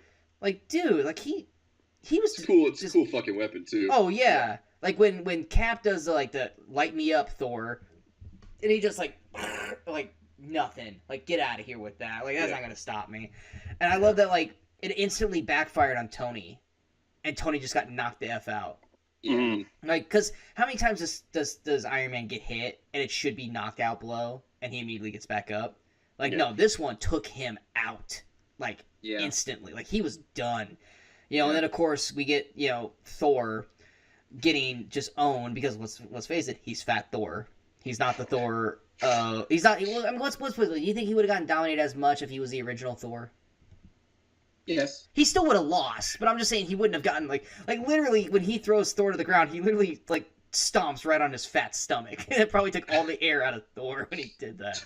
I love that Sean's biggest gripe with this movie is Fat Thor. It's like his mortal enemy. Fat Thor and Funny Hulk are my two biggest gripes of this movie. And it really is, because my only other nitpicks come to the time travel stuff, which you're just going to go, alternate timeline. Alternate timeline. But yeah, my only gripes with the movie is Funny Hulk and Fat Thor. It's all I hate. That's the only parts I had problems with this movie. And Kirk knows that, because we talked about it previously. Yeah. Because in my review, I go, there are two character choices that I was not a fan of. Other than that, I go, this movie was fantastic. And it's Fat Thor and Funny Hulk. But yeah, and then of course, he grabs he intercepts the Stormbreaker, which I was like, oh shit, Yeah. because he knows it's coming. Yep. And it's just like, let's get. Go ahead. That actually makes contact, and you start to see it slowly. Yeah, it's sliding in. Just it's going through at that point. But just once again, showing the brutality of Thanos, he knew that he was calling for it and intercepts it and starts using it against Thor. And yeah, you see that axe going through his chest plate, and you know that eventually it's gonna hit skin. And then of course where you're talking, you see Mjolnir move, and you're just like, okay, he's calling for Mjolnir. I know I'm saying it wrong. I don't care. He's calling for it, and then Force Awakens does not go to him, and it fucking goes to Cap, which is the biggest cheering moment in probably the entire theater both nights. When sweetest moment. I knew it. Yeah. Such a so fucking good. Even though Cap should have not had any business knowing how to use it. Right. I know, but he's doing combos. He's doing lightning combo. Yeah. It's just dude, how the fuck do you know how to call this shit? But I loved it. I still loved it. And he was owning Thanos. Just effing Thanos up. Can I just say, walking out of it the second time, as I was literally leaving the theater, I'm walking to my car, I overhear over my shoulder, yeah, man, it was great, but I hated the part when Captain America used Thor's hammer, and I wanted to turn around and just smack that person. I wish you would have heard a why out of that. I understand, because at the first, I'll be openly honest about this. When it first happened, I was like, this is stupid. And then I was like, wait, no, it makes sense. It's really cool. Because at first I was like, what, but then I realized, oh wait, it's Mjolnir is wielded by whoever is worthy. So Cap is worthy. So plus, it made Cap sense was the only one that budged it in Age of Ultron. Yeah. Right. So I'm not because he is that guy didn't, I read a interview with Joss Whedon where I guess in reference to the Age of Ultron scene, he said he strongly hinted that Cap was always able to lift it, but he didn't want to show Thor up. So that's why. See, the problem I have with that is that he continually plays along with Tony throughout Age of Ultron, going, but the elevator can lift it. The elevator's not worthy, though. Kind of thing. That's a part where I don't buy that. It's because Chris is still, Cap's still perplexed by it by the end of the movie. Which I loved that part of Age of Ultron at the end when they say that. But no, like I said, that moment, epic moment. And like I said, he totally just goes ape shit on Thanos, just effing him up. And then I don't even remember how did Thanos get back to the upper hand? Did he just miss and counter? Because he got him in the leg eventually stabbed him in the leg. It's he eventually blocked and was able to get back to his feet, and then he stabs and that's him. when he starts taking the shield apart. Going just to the point where it effed his arm up because his arm had a huge gash. And here comes emotional moment number 3 to the point where I couldn't handle myself. before that though, because I know that's my emotional moment too. That shot. Now this is my favorite shot of the movie. Right before that happens, where they show that wide shot, and and this is when Thanos calls his army down, Mm-hmm. and it's Cap, and everything else. It was on the other incredible. side. Oh yeah, Yeah. no. This was the Yeah. moment I was talking about. This is the Oh, moment okay, I was talking about. yeah, okay. Because at that moment, I was thinking, this is when Cap dies. Yeah, Yeah. me too. Cap's Mhm. gonna die right here Yeah. because he's not gonna run away. He's gonna go all out. And Yeah. so I was getting misty because I'm like, this is how Cap's gonna go. Mhm. Like Thor's down, Iron Man's knocked out. I was waiting for Cap to go, I could do this all day.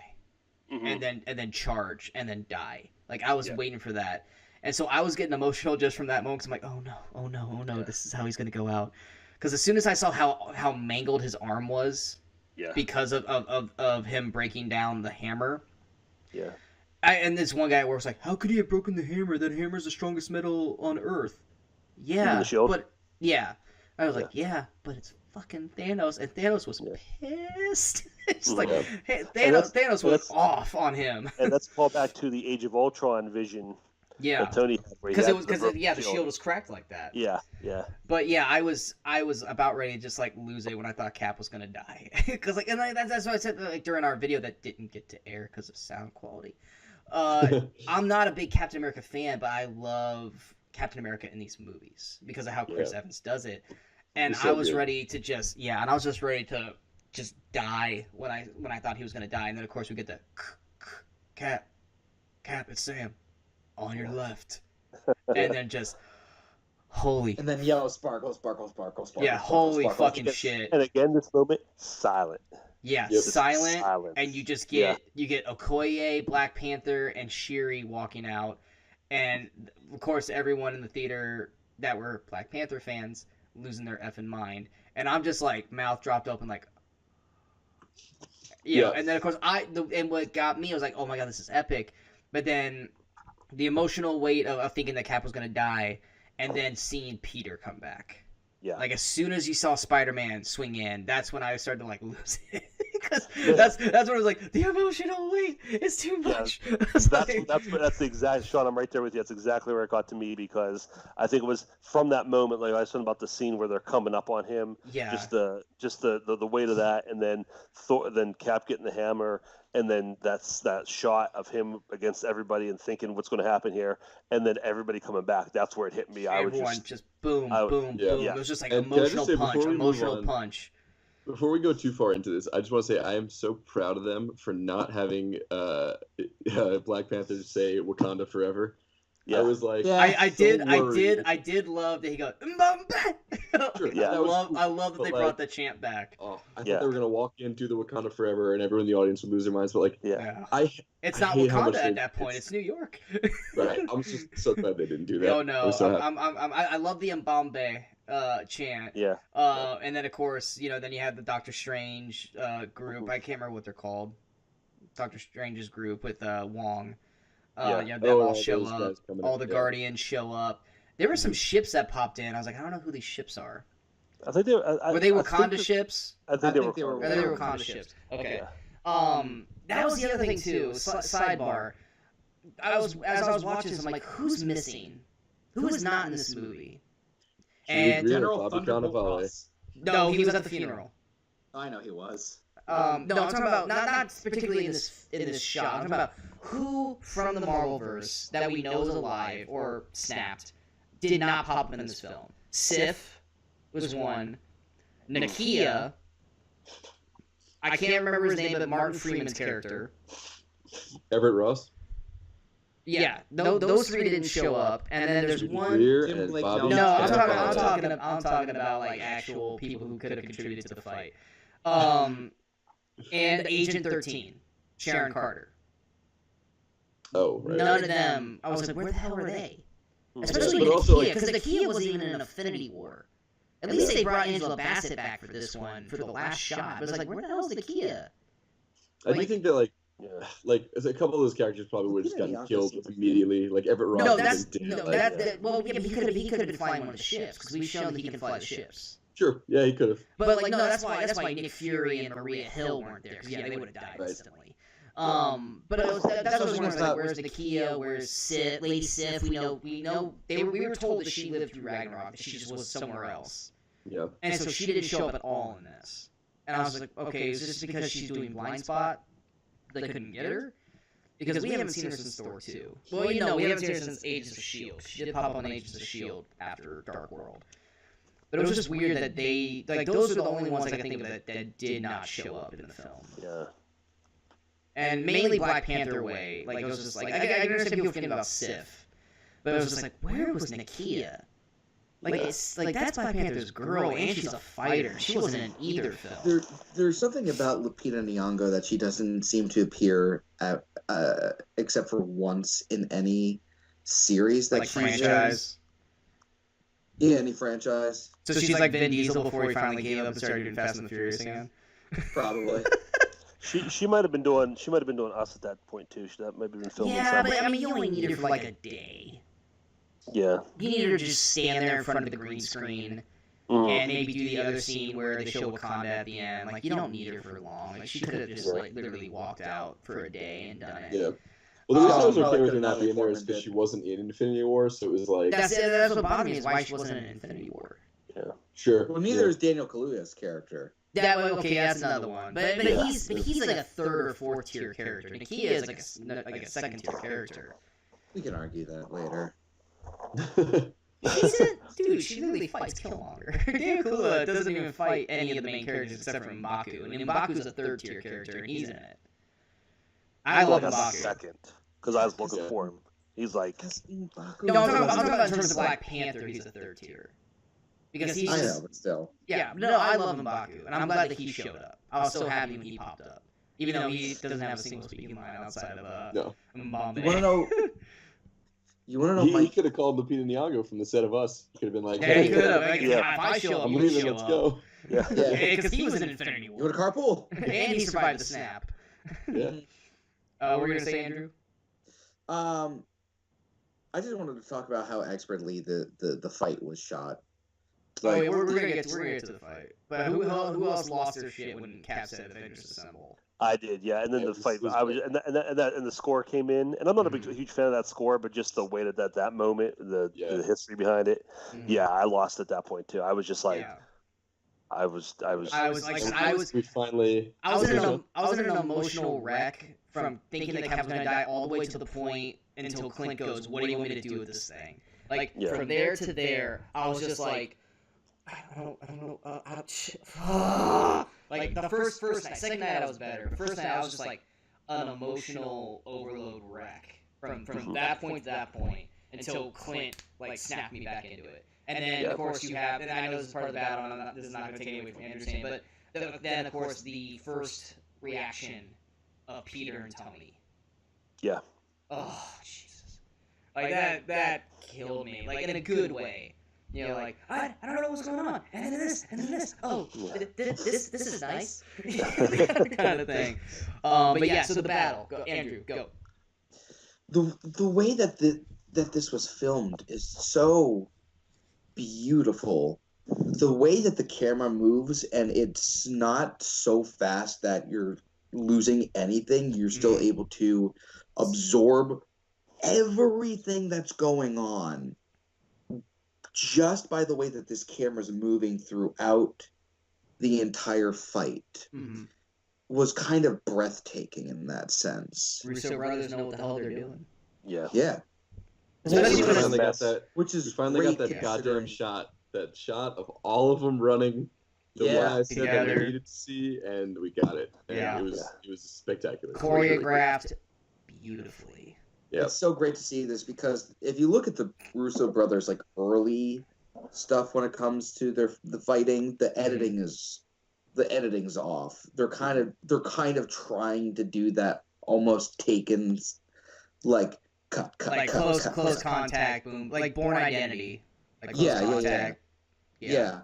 And here you see everything in a fluid motion, and it's beautiful. Yeah, it's such a beautiful. And then of course Giant Man showing up and punching the monster ship. I don't know what the hell to call that thing. When he just full goes, I'm like, oh yeah. Like I didn't know I needed to see that until I saw it right now. Like him just full on just haymaker punching that thing. Yeah, so much awesomeness in that scene, and then of course, Scarlet Witch showing up. Yeah, it was Yeah. so And- satisfying. You took everything from me. I don't even know who you are. Yeah. You will. Yeah. Yeah, and then basically Thanos shitting himself. Like, Mhm. holy crap, I'm going to die. Save Yeah. me now. And then, I mean, Like literally yeah. act of desperation time. Oh yeah, Yeah. he knew he Like, was going to fire. die. Everything. Yeah, Yeah. rain, Yeah. rain, Yeah. fire. And of course, Ebony Maw's like, what about the rest of the troops? Just do it! Yeah. Because he knew, like, I'm gonna die. Like, she's ripping off my armor, like, with ease. Yeah. She's going to murder me. And then, of course, yeah, rain, fire. Just insane. Just Mhm. all over the place. And then, of course, everyone got real smart. Everyone from Doctor Strange's side. They looked like they were able to deflect it pretty well. Yeah.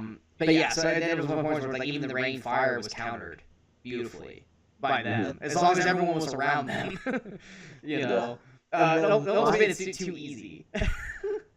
And But- then my favorite shot of the movie is actually coming up after when Captain Marvel comes back in. And that's the thing too. I forgot about her. Yeah. Oh, I was waiting. I straight up Like, forgot she's gonna come for that ship. Like, that she was coming. And then of course, as soon as I saw the guns go, I'm like, oh yeah, Captain Marvel. I totally forgot she was even in this movie. And then of course she comes in, and I'm pretty sure I think I know what you're gonna say. So go ahead, Andrew. Well, first of all, the interaction between her and Peter Parker is just perfect. Hi, Just Peter Parker. perfect. Hi, Peter Parker. You have You something for me? Once again, like that's part of the thing. Is like, and that was one of the things too. When I reviewed Captain Marvel, I was like, I don't hate Brie Larson's performance. I just think it was written and directed poorly. yes. And I feel like, and I go, we'll find out how good she is when the Russos have her. And even though they didn't use her a whole lot, I liked what they did with her. Like, they still let her be who she is in Captain Marvel, but it landed better than it did in Captain Marvel. And I knew, like, this is where you're going to show that Brie Larson's capable of what she's doing, even in such a small role. I enjoyed her more in this than I did in Captain Marvel. Yeah, me too. I read that she shot this before Captain Marvel. Did they? Yeah. But once again, different directors, different script writers. Yeah. And And then yeah. you get my favorite shot. oh, you're talking about the A-Force? All of the women just in that one shot, and at that moment I kind of just looked at this going, this is amazing. Before we get to that, because I know Kirk has something he wants to say, and I have something I want to say too. I love how she obliterated Thanos' massive ship with ease. Yeah, that was cool. I thought Part that of me was what you were wonders, gonna could say, she actually, Andrew. take out the Death Star? Yes. Could she just run into the Death Star and destroy it? But yeah, I love how she we'll just. find out in episode 9. I love how she just obliterated it and just like it was nothing. Like Yeah. I mean, she's literally a kamikaze that doesn't die. It's true. I mean, yeah. just- And that yeah. shot was just beautiful too, because when she goes through it, Yeah, it was. this massive scale of this thing blowing up and crashing down. And it looks then- so good. And then double tapped by going back up and going through Yeah. it again. Like she didn't need to do that. It was already done. But she's like, no, I'm making sure this thing's dead. You know, I love that. And then her just standing tall, because like I said, I totally forgot she was in the movie because I was so enthralled in what was happening that I forgot she was even a part of it. But yeah, so then we get that moment. Andrew, go ahead and get your everything out of it for Kirk and I get in, Yeah. and Ethan maybe. Well, we'll see. I'm not sure what you guys are going to say either. I love the way it's framed. I love the way that it's edited because it slows down and it lets you absorb just all of these badass characters, and that you don't really like when they're alone. You don't really go, oh yeah, they're a badass, and then you see them all together and you're like, holy shit, these are some strong characters in both the physical sense and the character sense. And it just, to absorb all of that in one shot was just so awesome. Even though Black Widow wasn't there. Yes.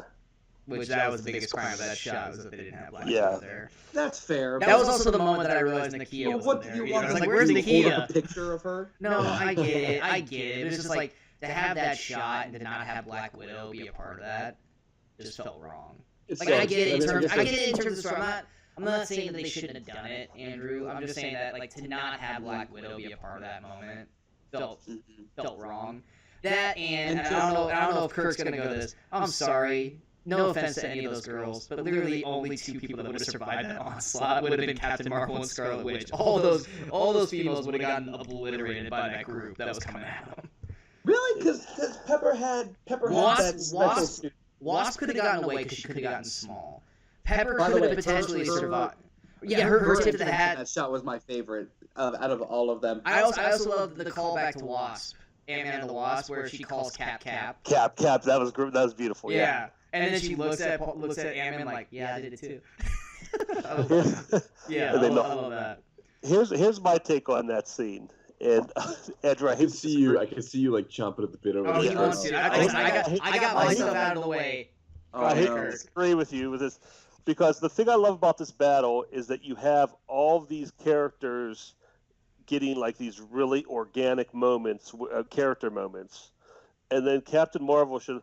And for me, it was almost like a record scratch. We're gonna stop the movie for a minute to make a point. And they first of all, they kind of make Peter look like an a-hole. Like, how are you gonna go through this? I don't know how you're gonna get through this. And then and how are you gonna do that? And it's like, how dare you question us? And then you liked how it was shot. To me, it was like a comedy shot. Like, you almost could have played Beyonce's Girls song in the background. I was waiting for just a girl. So they spread out. There's just more and more. I was expecting like Wonder Woman and April O'Neil and the Pink Ranger to show up with the edges. Just because it just kept, the more they did it, the funnier it got to me. Like, oh my gosh, they're actually doing this. And it to me I had the opposite Ray from reaction. Star Wars shows up. All the Disney princesses. Yeah, like Princess Leia and Ray show up. Frozen's right there. Mulan's there, and that's how Moana's the coming in from the ocean. And to me, I had the opposite reaction because you said it made them look more badass. To me, Scarlet Witch just had her moment. Captain Marvel just had hers. Captain Marvel had her moment. Nebula had her stuff going on the whole movie, and now it's no, we have to bring them together. And to me, this kind of undercut their individual moments. We have to have the girl power moment where they all do their thing. And it was they're all spread out in the battlefield, and somehow they get a sense, and somehow they all know they need to come together right at that moment. The power of feminism, they teleport this one Their spot. menstrual cycle synced up. Yeah. And they all. We're gonna get so many downvotes for this one moment in our talk. I don't know what to tell you. Out of all of the movies I've ever seen in the superhero genre that try to do something like this is the one that actually hit the nail on the head for me. I'm not disagreeing with you. Yeah, get him! I'm not disagreeing with you. I get why they did it. I get why they had to do it. It's not bad. I mean, could you roll your eyes at it and go, oh, God, they had to do this? Could you? But it's fine. Like I said, because everything was happening organically. And then it just kind of I'm going to go watch the original version of The Women after this. How's that? The one from the 30s. And the other thing is, Of course you are. Yeah. They did the same moment in Infinity War, where all the women on the field got together, but it was so much more. It wasn't all the women. It was mainly just Okoye, Black Widow, and it was Scarlet. the main female characters that were played at that point in the battle. But that's what I'm saying. It was so much more organic and you could buy it, you really wouldn't even notice. They were all geographically next to each other at that moment. Yeah, where this it was just okay, we're gonna take a second. We know Scarlet Witch is in some corner, but now we're gonna pound you over the head with this for a minute. It's almost like Wasp. Now back to our regular scheduled movie. It's almost like Wasp saw it happening, going, "Wait for me, guys! I'm here too." I'm definitely somewhere between all of you guys, where I thought it was definitely very cheesy, very forced, but it was also cool as hell. So I was like, all right, this is really fucking cool. And also I saw some reactions of little girls who were just pumped about it. And I'm like, that's pretty cool. Which I get it. That was the whole want that point. poster. That was the whole point of it. I get it. It's not a negative. It's just one of those okay, they did it. Let's talk about it. Yeah. You know, it's not where was the old guy pose? I don't need that. I'm just saying, was it a cool moment? Yes. Was it a staple moment for a lot of female women and young girls? Absolutely. It just You guys just hate women. No, don't go there. It's just like I edit said. out my misogyny later, Sean. Sorry. No, it's like I Kirk, said. you I'm gotta get your life fine. on the line. I'm fine with the moment. It's just like Kurt said, with the landscape of the battle, it was a little hard to believe that they all were able to get together at that Yeah, moment. definitely forced. But you got Um, someone riding a winged horse fighting aliens. How hard is it to be like, yeah, they all Was came together she- at this one point? Was she there for that, or was she flying around? She, She was she there. was there. She was there for that? Okay. They were all there. I'm They're sure literally she. fighting space aliens. They're literally fighting space aliens, and you guys are like, well, geographically speaking, there's no way they could have gotten to each other in that amount of time. I don't know how Okoye could have gotten there. Okoye's on her feet. She's just running. Same thing with She has Gamora no and hair, Nebula. so she's very fast. Wind Yeah. resistance. It's fine. I just love that we all just keep picking on Andrew in this episode. Just gonna keep this Oh, here no. for the rest of the episode. All right. So anyway, then we get the I thought it was pretty badass. We get the Captain Marvel Thanos fight. So everyone's just like, oh, Captain Marvel's gonna own him. Captain Marvel's gonna own him. And I love that he didn't, or she didn't. I mean, she had her awesome moment, like where he headbutts her, and she's just like, nope. And you saw him going, what the fuck? Yeah. But I love that she was gonna, Andrew. But no, I love how like she was gonna win, but he outsmarted her. Yeah. By pulling the Power Stone and just That was a fucking great- that was a great punching spot. her like Yeah, it was forever good. away. Because I love it because it was one of those things where it's like everyone thinks or everyone knows that in a straight up fight she probably would win, but he still won. If it wasn't for Tony, the snap would have happened, and Captain America would not have stopped it. No. And so I liked that, and that's not a knock on Captain Marvel. It's just Marvel. what's that? Did Captain America? Did you mean- I keep doing that? Okay, just wanted to double check. No, it's No. it's Captain Marvel. You're right, Sean. It's perfect because they gave her moment and they showed you that she was going to take him down. Yeah, but And it was he's a really still cool move to Thanos pull that still needs to stone be Thanos. And they had a great way to a great way to get her out of the fight to give because, like I said, it just wasn't her moment. This Yeah. wasn't her time. It's like I said, it's and not it her was- movie. Yeah. She Yeah. can't be the Deus Ex Machina and come in and be Yeah. the, like because of her they win. No, she Yeah. can't have that. She hasn't Yeah. earned that right to be that. And so yeah, she gets knocked into next week by the Power Stone, which I thought was not great because she got hit, but I thought it was great in terms of like he was quick enough to think, I'm Yeah. gonna grab this, boom, and then put it back, and then him go. And then, of course, in that moment, we get the moment with Tony and Doctor Strange, where Doctor Strange says this, like, dude, I know what you're thinking. Yes, you have to do this. That was so You- cool when he just held up the one Yeah. finger. I love that moment. And I love that it was earlier where he's like, is this the one? If I tell you, it's not going to happen. Because, A, if you would have told him, Tony either, A, wouldn't have done it, which he would have done it, but 2, he would have done it too soon. Yeah. And then it wouldn't have worked. So I love that, he's like, if I tell you, it's not going to happen because you're either A, going to mess it up and it needs to come at a precise time.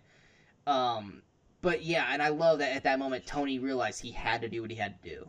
And I love that callback to Infinity War 2 because, I mean, remember, that's when Doctor Strange gave up the stone when Thanos was about to kill Tony. So he knew Tony had to live for this moment. Yeah, Tony was the only one who was going to be able to pull this off because he has the tech to pull it off. You know, and then of course, he jumps on him like a little child. Yeah. And then of course, we don't know what he's doing. Then of course, he does the snap and he looks. He's like, what? And then of course, there's great sound there too. The yes, Mhm. and nothing. And then of course, we get Tony and his epicness doing the I am Iron Man, and then the snap and everything go white, just like it did in Infinity War. And yeah, just the utter amazingness of watching all of them disintegrate, and then Thanos having to watch it because he doesn't disintegrate right away, and then him just like how Thanos is. Thanos is a warrior, and he accepts defeat. He doesn't freak out. Down. He just sits down, going, Mhm. "Damn it, damn it," and then I just tried. goes away. Like I went for it. Think of Yeah, all it was the a good I've done. fantastic moment. Yeah, it was a great, cool. and that was a beautiful end to a phenomenal villain. That he still went out like a boss. He sat Yeah. there and just took it and just was like, good game, good game. Yeah. And GG. good Thinking about what could have been. GG. Yes, and then of course, the truly heartbreaking moment, Yeah. the death of Tony Stark. I do have one issue with the death, and don't look at me like that, Andrew. It's What? something that What are you gonna say? That he didn't die sooner? No. I just wish him and Cap had a moment. Yeah. Oh, okay, that's fair. I just That's a good wish point. I wish didn't Cap think had about it. been there as well, because Cap was back there with Thor, so he didn't get a goodbye. I wish that, like I said, because Rhodey got it, which Rhodey deserved it, and Peter got it, which Peter needed to have it, because you needed to have that switch. Because if you weren't gonna cry, Peter was gonna get you to cry. Yeah. And then you had Pepper, and I was like, where the fuck's Cap? Where the fuck is Cap? And Cap's just back there, and I'm like, no, Cap, like that was the only thing wrong. And it's not something that takes away from it. It's just I wanted that Cap Tony goodbye. I wanted it so damn bad. And but I mean, the death was done amazingly. He doesn't talk because he's literally, I mean, his insides are probably disintegrating at that moment. It's shot beautifully. Literally, I mean, his last words are, "Hey, Pep."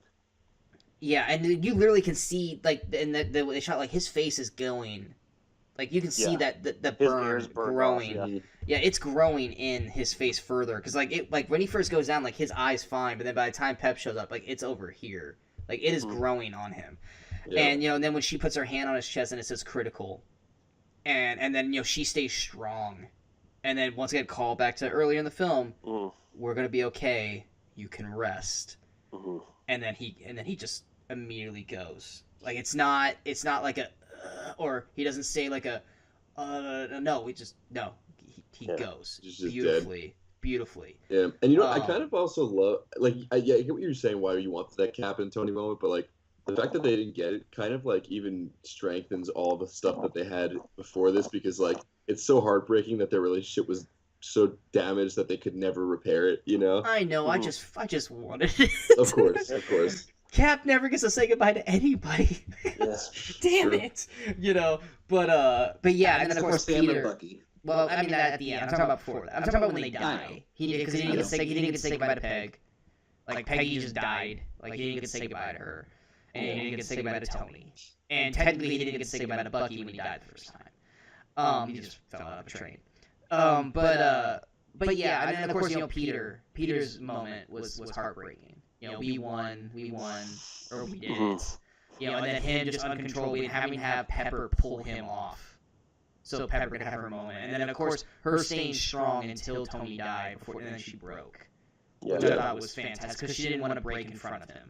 Yeah, Gwyneth Paltrow, man, I got to, as goopy as she is, you got to give her credit for that. When she wants, goopy as she is, when she wants to, she can act the hell out of a scene. Yeah. When she wants to, and she had three great scenes if you count when she sees Tony for the first time. Right. She had 3 great moments in this movie, and then she's not going to get talked about enough because of everything else in the movie. Anything else on the death scene before we go to the funeral? No. Yeah, the funeral scene's the one that that's where it got me. Yeah, me too. And I love Tony Stark still proof that he has a heart or whatever. Yes. Yeah. Well, even before we get to the funeral part, we have the I like to call it the Return of the Jedi shot, where it goes to each area celebrating. You get the Wakanda celebration. Cool. You get Ant-Man and Hope and Cassie celebrating with fireworks. And once again, where's Judy Greer and Bobby Cannavale? They're not important. And then of course, we get Tony talking to everyone, and you see Rhodey crying, and then of course you get the "I Love You 3000" to Morgan. Which if you weren't crying, that should have gotten you right there. And then of course we get the funeral, like Kirk said, this proof that Tony has a heart, and then just like a comic book, each person was like a box, bam, bam, bam. And initially, when the first time I saw it, I was like, where the hell's Gamora? And then I was like, oh wait, Gamora doesn't know who the fuck any of these people are. She's out there. Yeah, and then of course you got everybody, and then. This is what I got spoiled on. I got spoiled on 2 things. I got spoiled on Gwyneth Paltrow having the rescue outfit because someone said they saw her on set with it, and then 2 that Harvey, Harley or Harvey, the kid. Kiner. Yeah, the kid. I think it's Harley. It's Harley Kiner. So. I knew he was going to be in the movie, but I thought he was going to be part of the time jump. I thought it was going to be like them showing something from Iron Man 3. Because I saw he was in the cast. Because I think I was actually coming up with something for you guys for trivia, and I had to look up Iron Man 3 for something, and I clicked on the kid. I was like, what have I seen him in? And sure enough, it said Endgame, and I'm like, what? But yeah, and then of course he's standing by himself like a loner. You know? I picked it up later that night because I was like, is that like Joe and Anthony Russo's like nephew or something who just wanted to be in this movie? Like, No, I didn't realize. I love that Thunderbolt Ross was there, and I was like, why are you there? You don't belong here. You know, and then Captain Marvel's by herself, Because and then counted. The Incredible Hulk counts as an MCU film. That's why. no, I mean he was in Civil War, so no, it doesn't count. That's why Liv Tyler was there though. Liv Tyler was not there. Boom. Nice try, Ethan. It's late, but I'm not stupid. But yeah, I know. We're almost done, guys. I swear. We literally have just passed Endgame in terms of how long the show is. We're at 3 hours and 3 minutes right now. But yeah, and then of course, we get like 10 seconds of Samuel Jackson as Nick Fury. Like that's all we get of him in I was this movie. fine with that. I know. But I also loved the moment with Happy and Morgan. Yeah. Cheeseburger moment. The Incredible. because anyone who remembers, the first thing that he says to Happy when he gets back from Iron Man 1 is, I need a cheeseburger, and we need to make a press conference. When she says that, the look on Favreau's face, he plays that so well. That's heartbreaking, but like that amazing. broke me. Just such a real moment. It's like such a a real fantastic moment. And then just to kind of get this sped through because we are way over time than I thought we were going to be. But yeah, so then we get to the Cap reveal. I love that Bucky knew what was going to happen ahead of time. Because Bucky, while Sam was freaking out, that he wasn't coming back, Bucky was just like, he's walking away because he knew. Just like when Cap shows back up, he goes, Sam, go, because Bucky knows. Bucky knew. You knew Bucky knew. Yeah. And then we get that. Which does anyone else think that old Chris Evans looks like Clint Eastwood? A little bit, yeah. I was like, why does he look like Clint Eastwood? But yeah, when we obviously, I knew when he was going into the time machine, I was like, he's not coming back. I was like, this is how they're gonna. He's gonna go back to Peg. Yeah. I was like, that's what's gonna happen. And I was like, I'm totally okay with it. And then the icing on the cake was old Cap. Yeah. Which I didn't know he was gonna age at all. I thought maybe because of the serum he doesn't age. Well, he's over 100 years old, so. But you gotta remember, 45. He was frozen. He was frozen, so that's why. It's like, yeah, but I mean, the timeline he went back through, he lived all those years out. But I mean, he was young here, so I just figured he never aged. Yeah. Because he was at this point, he didn't look aged at all. I was like, oh yeah, but that's just because he was frozen for 60-something years or 70-something years. But yeah, and then of course, I love and I don't love why he wouldn't tell Sam who Peggy was. You want me to? I like that line though. Yeah. No. Nope. But at the same time, I'm like, why won't you tell Sam? It's like, why can't you tell Sam about Peggy? Well, it's something he has for himself. And I bring this up now. I really like the fact that you saw Cap and Iron Man's overall story arcs kind of cross, where Tony starts out as this completely selfish guy, only worried about himself and what he can get out of it, and he ends in self-sacrifice, and where Cap starts out completely selfless, give his, like you said, always choosing the mission over the girl or whatever he wants, and then his story ends with him finally taking something for himself and getting what he wants. Well, that's because you got to remember, two of the last things he was told by Tony and Black Widow was get a life. Yeah. Mm-hmm. And he's like, I'm going to finally get that life. And then, of course, the final moment for the tearjerker was that he finally got that dance. He finally got that dance, and it was to the same song that he wanted to dance with her, too. And it's such a beautiful moment, and such a beautiful way to end that film. And then I know a lot of people were upset that there was no after credits. I mean, yes, there was a sound thing. But I personally, I loved the graphics ending. That was cool. Because I felt like the original 6, awesome. and Andrew's going to love this part. The reason why I love the last 6 is it felt like a play where they were all coming out and taking their bow. Yeah. Everyone coming up with their signature, and it was them, Centerfold, was basically, in my way, them coming out on stage and going... Totally. Yeah. By level of importance. And I thought that was fantastic, and that was a beautiful way to end it. And I think any post-credit scene at that point would have ruined done it the injustice. emotional arc Yeah. of it. I I was torn on it. I mean, because I don't think they know exactly where they're going next, so I'm glad they didn't because Spider-Man. I mean, yeah, but I mean like long term, like who the next big bad is. Yeah. Like they probably don't know who It would that have is to be yet. it would have to be Galactus, wouldn't it?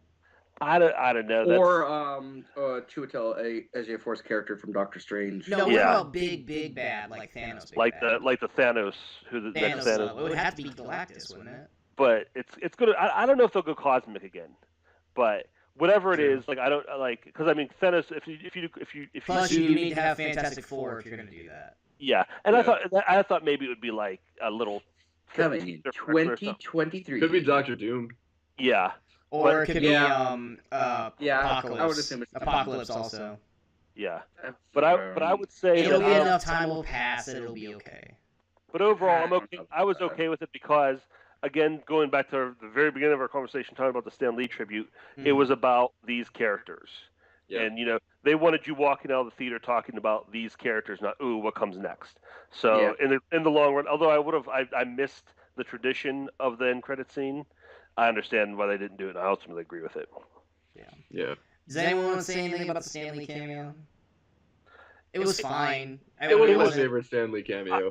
I have a feeling if they knew he was going to die, It they probably would would've have been put something bigger. a much better cameo. I mean, compared to his last two with Captain Yeah. Marvel and then Spider-Verse, like those were his best two. And then he goes, "Make love, not war, man." It's just like that's how it's gonna go out. Okay. Yeah, that was. But I mean, they Yeah, I still think he has one in Homecoming. I mean, or Far From Home. they said this is they came out. No, they said this was his last one. Yeah. They said that Endgame was his final one. I imagine even if they had filmed one for Spider-Man: Homecoming, they They're probably would have they're cut probably it. gonna leave it Yeah. out. Yeah. Which makes that's fine. I'm totally okay with that. Bookend Stan Lee with the bookend of this phenomenal, fantastic franchise. Yeah. Also, I figured out yeah. why Cap didn't tell Sam about Peggy. Please. It's because Sam saw Cap making out with Peggy's niece. Okay, that's true. I thought you had something good.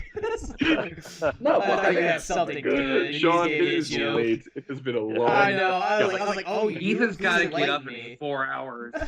I gotta get up in 3. All right. Oh well, my god. So that's Well, I think you said you didn't have to get up. No, I said I slept so I could be awake for this, but I still gotta get up tomorrow morning or today.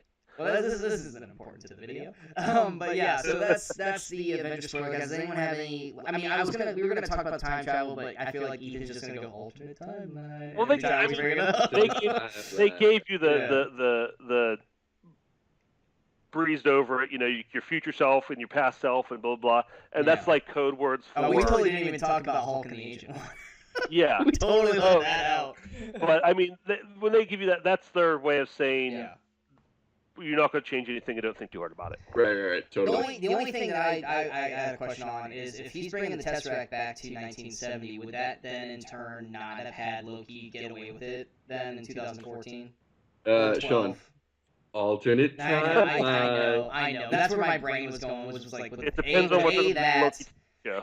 Was A that, and then B if Cap's not around at that point, then how does Winter Soldier, Avengers 1, Age of Ultron 2 happen if Cap's not there? But yeah, I know alternate timeline because if that was the case, then they wouldn't have known who Cap was when he popped back up. Right.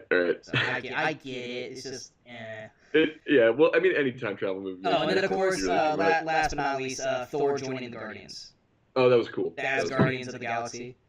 Yeah. We all know who's in charge. Yeah, me. Yeah, of course. Of course it's you. Yeah.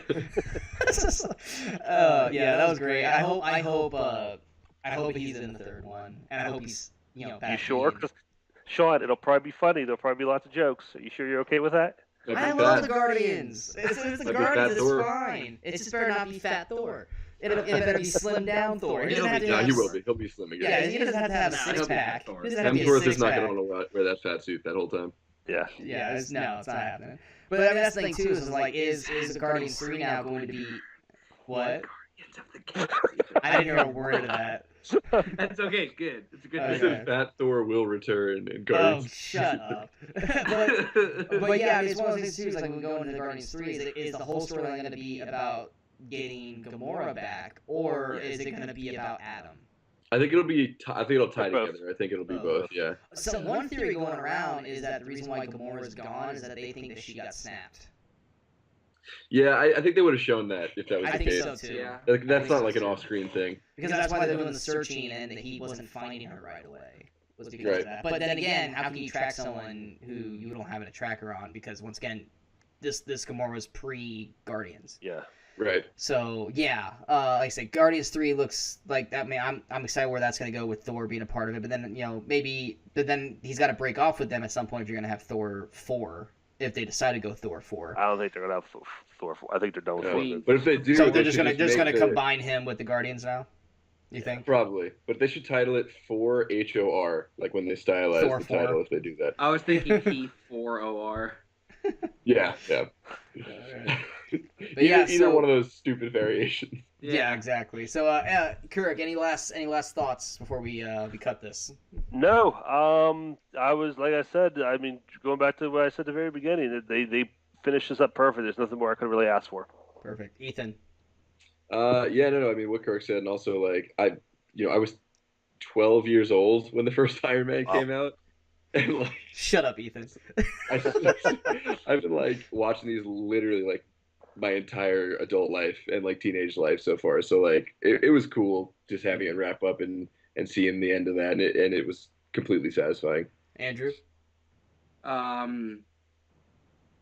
They did it. Yeah. The end. They did it. Yeah. The end. Short but sweet, if not Andrew And, Barr. They did it, and you're all a bunch of dorks. Not Takes- nerds though, right? It takes one to know No. one. It sure does. And I'm the biggest one of all. Yeah, and yeah, like you guys all said, I mean, all my life. I mean, we'll see how Star Wars Episode 9 ends, but I have never seen a film or a franchise like this of this magnitude. I don't think anyone has that was put everything together. All the puzzle pieces fell perfectly in, and had plenty of callbacks to the people who put in the time, like us, to go back and or watch all 22 films, not 23, all 22 films, and put in that time and effort and giving those callbacks to make us feel like appreciate that we didn't waste our time watching those films. And then even for the people who didn't watch them, still, I mean, you had to at least watch Infinity War, but to still at least not feel like it's being glossed over your head. I feel like this movie could fit for everyone who's at least watched Infinity War and probably Civil War. But yeah, like I said, like Andrew said, they did it. I can't believe they did it. Like I said, when I said Infinity War was a masterpiece 10 years in the making, this is a masterpiece 23 films in the making. And I don't know how Kevin Feige pulled this off. I mean, there's other people, but Kevin Feige's obviously the mastermind of this. And to be able to pull this off, it's never going to be done again. They're not going to be able. They're not going to be even. I mean, they're going to keep going, but there's no way they're going to be able to pull it off again.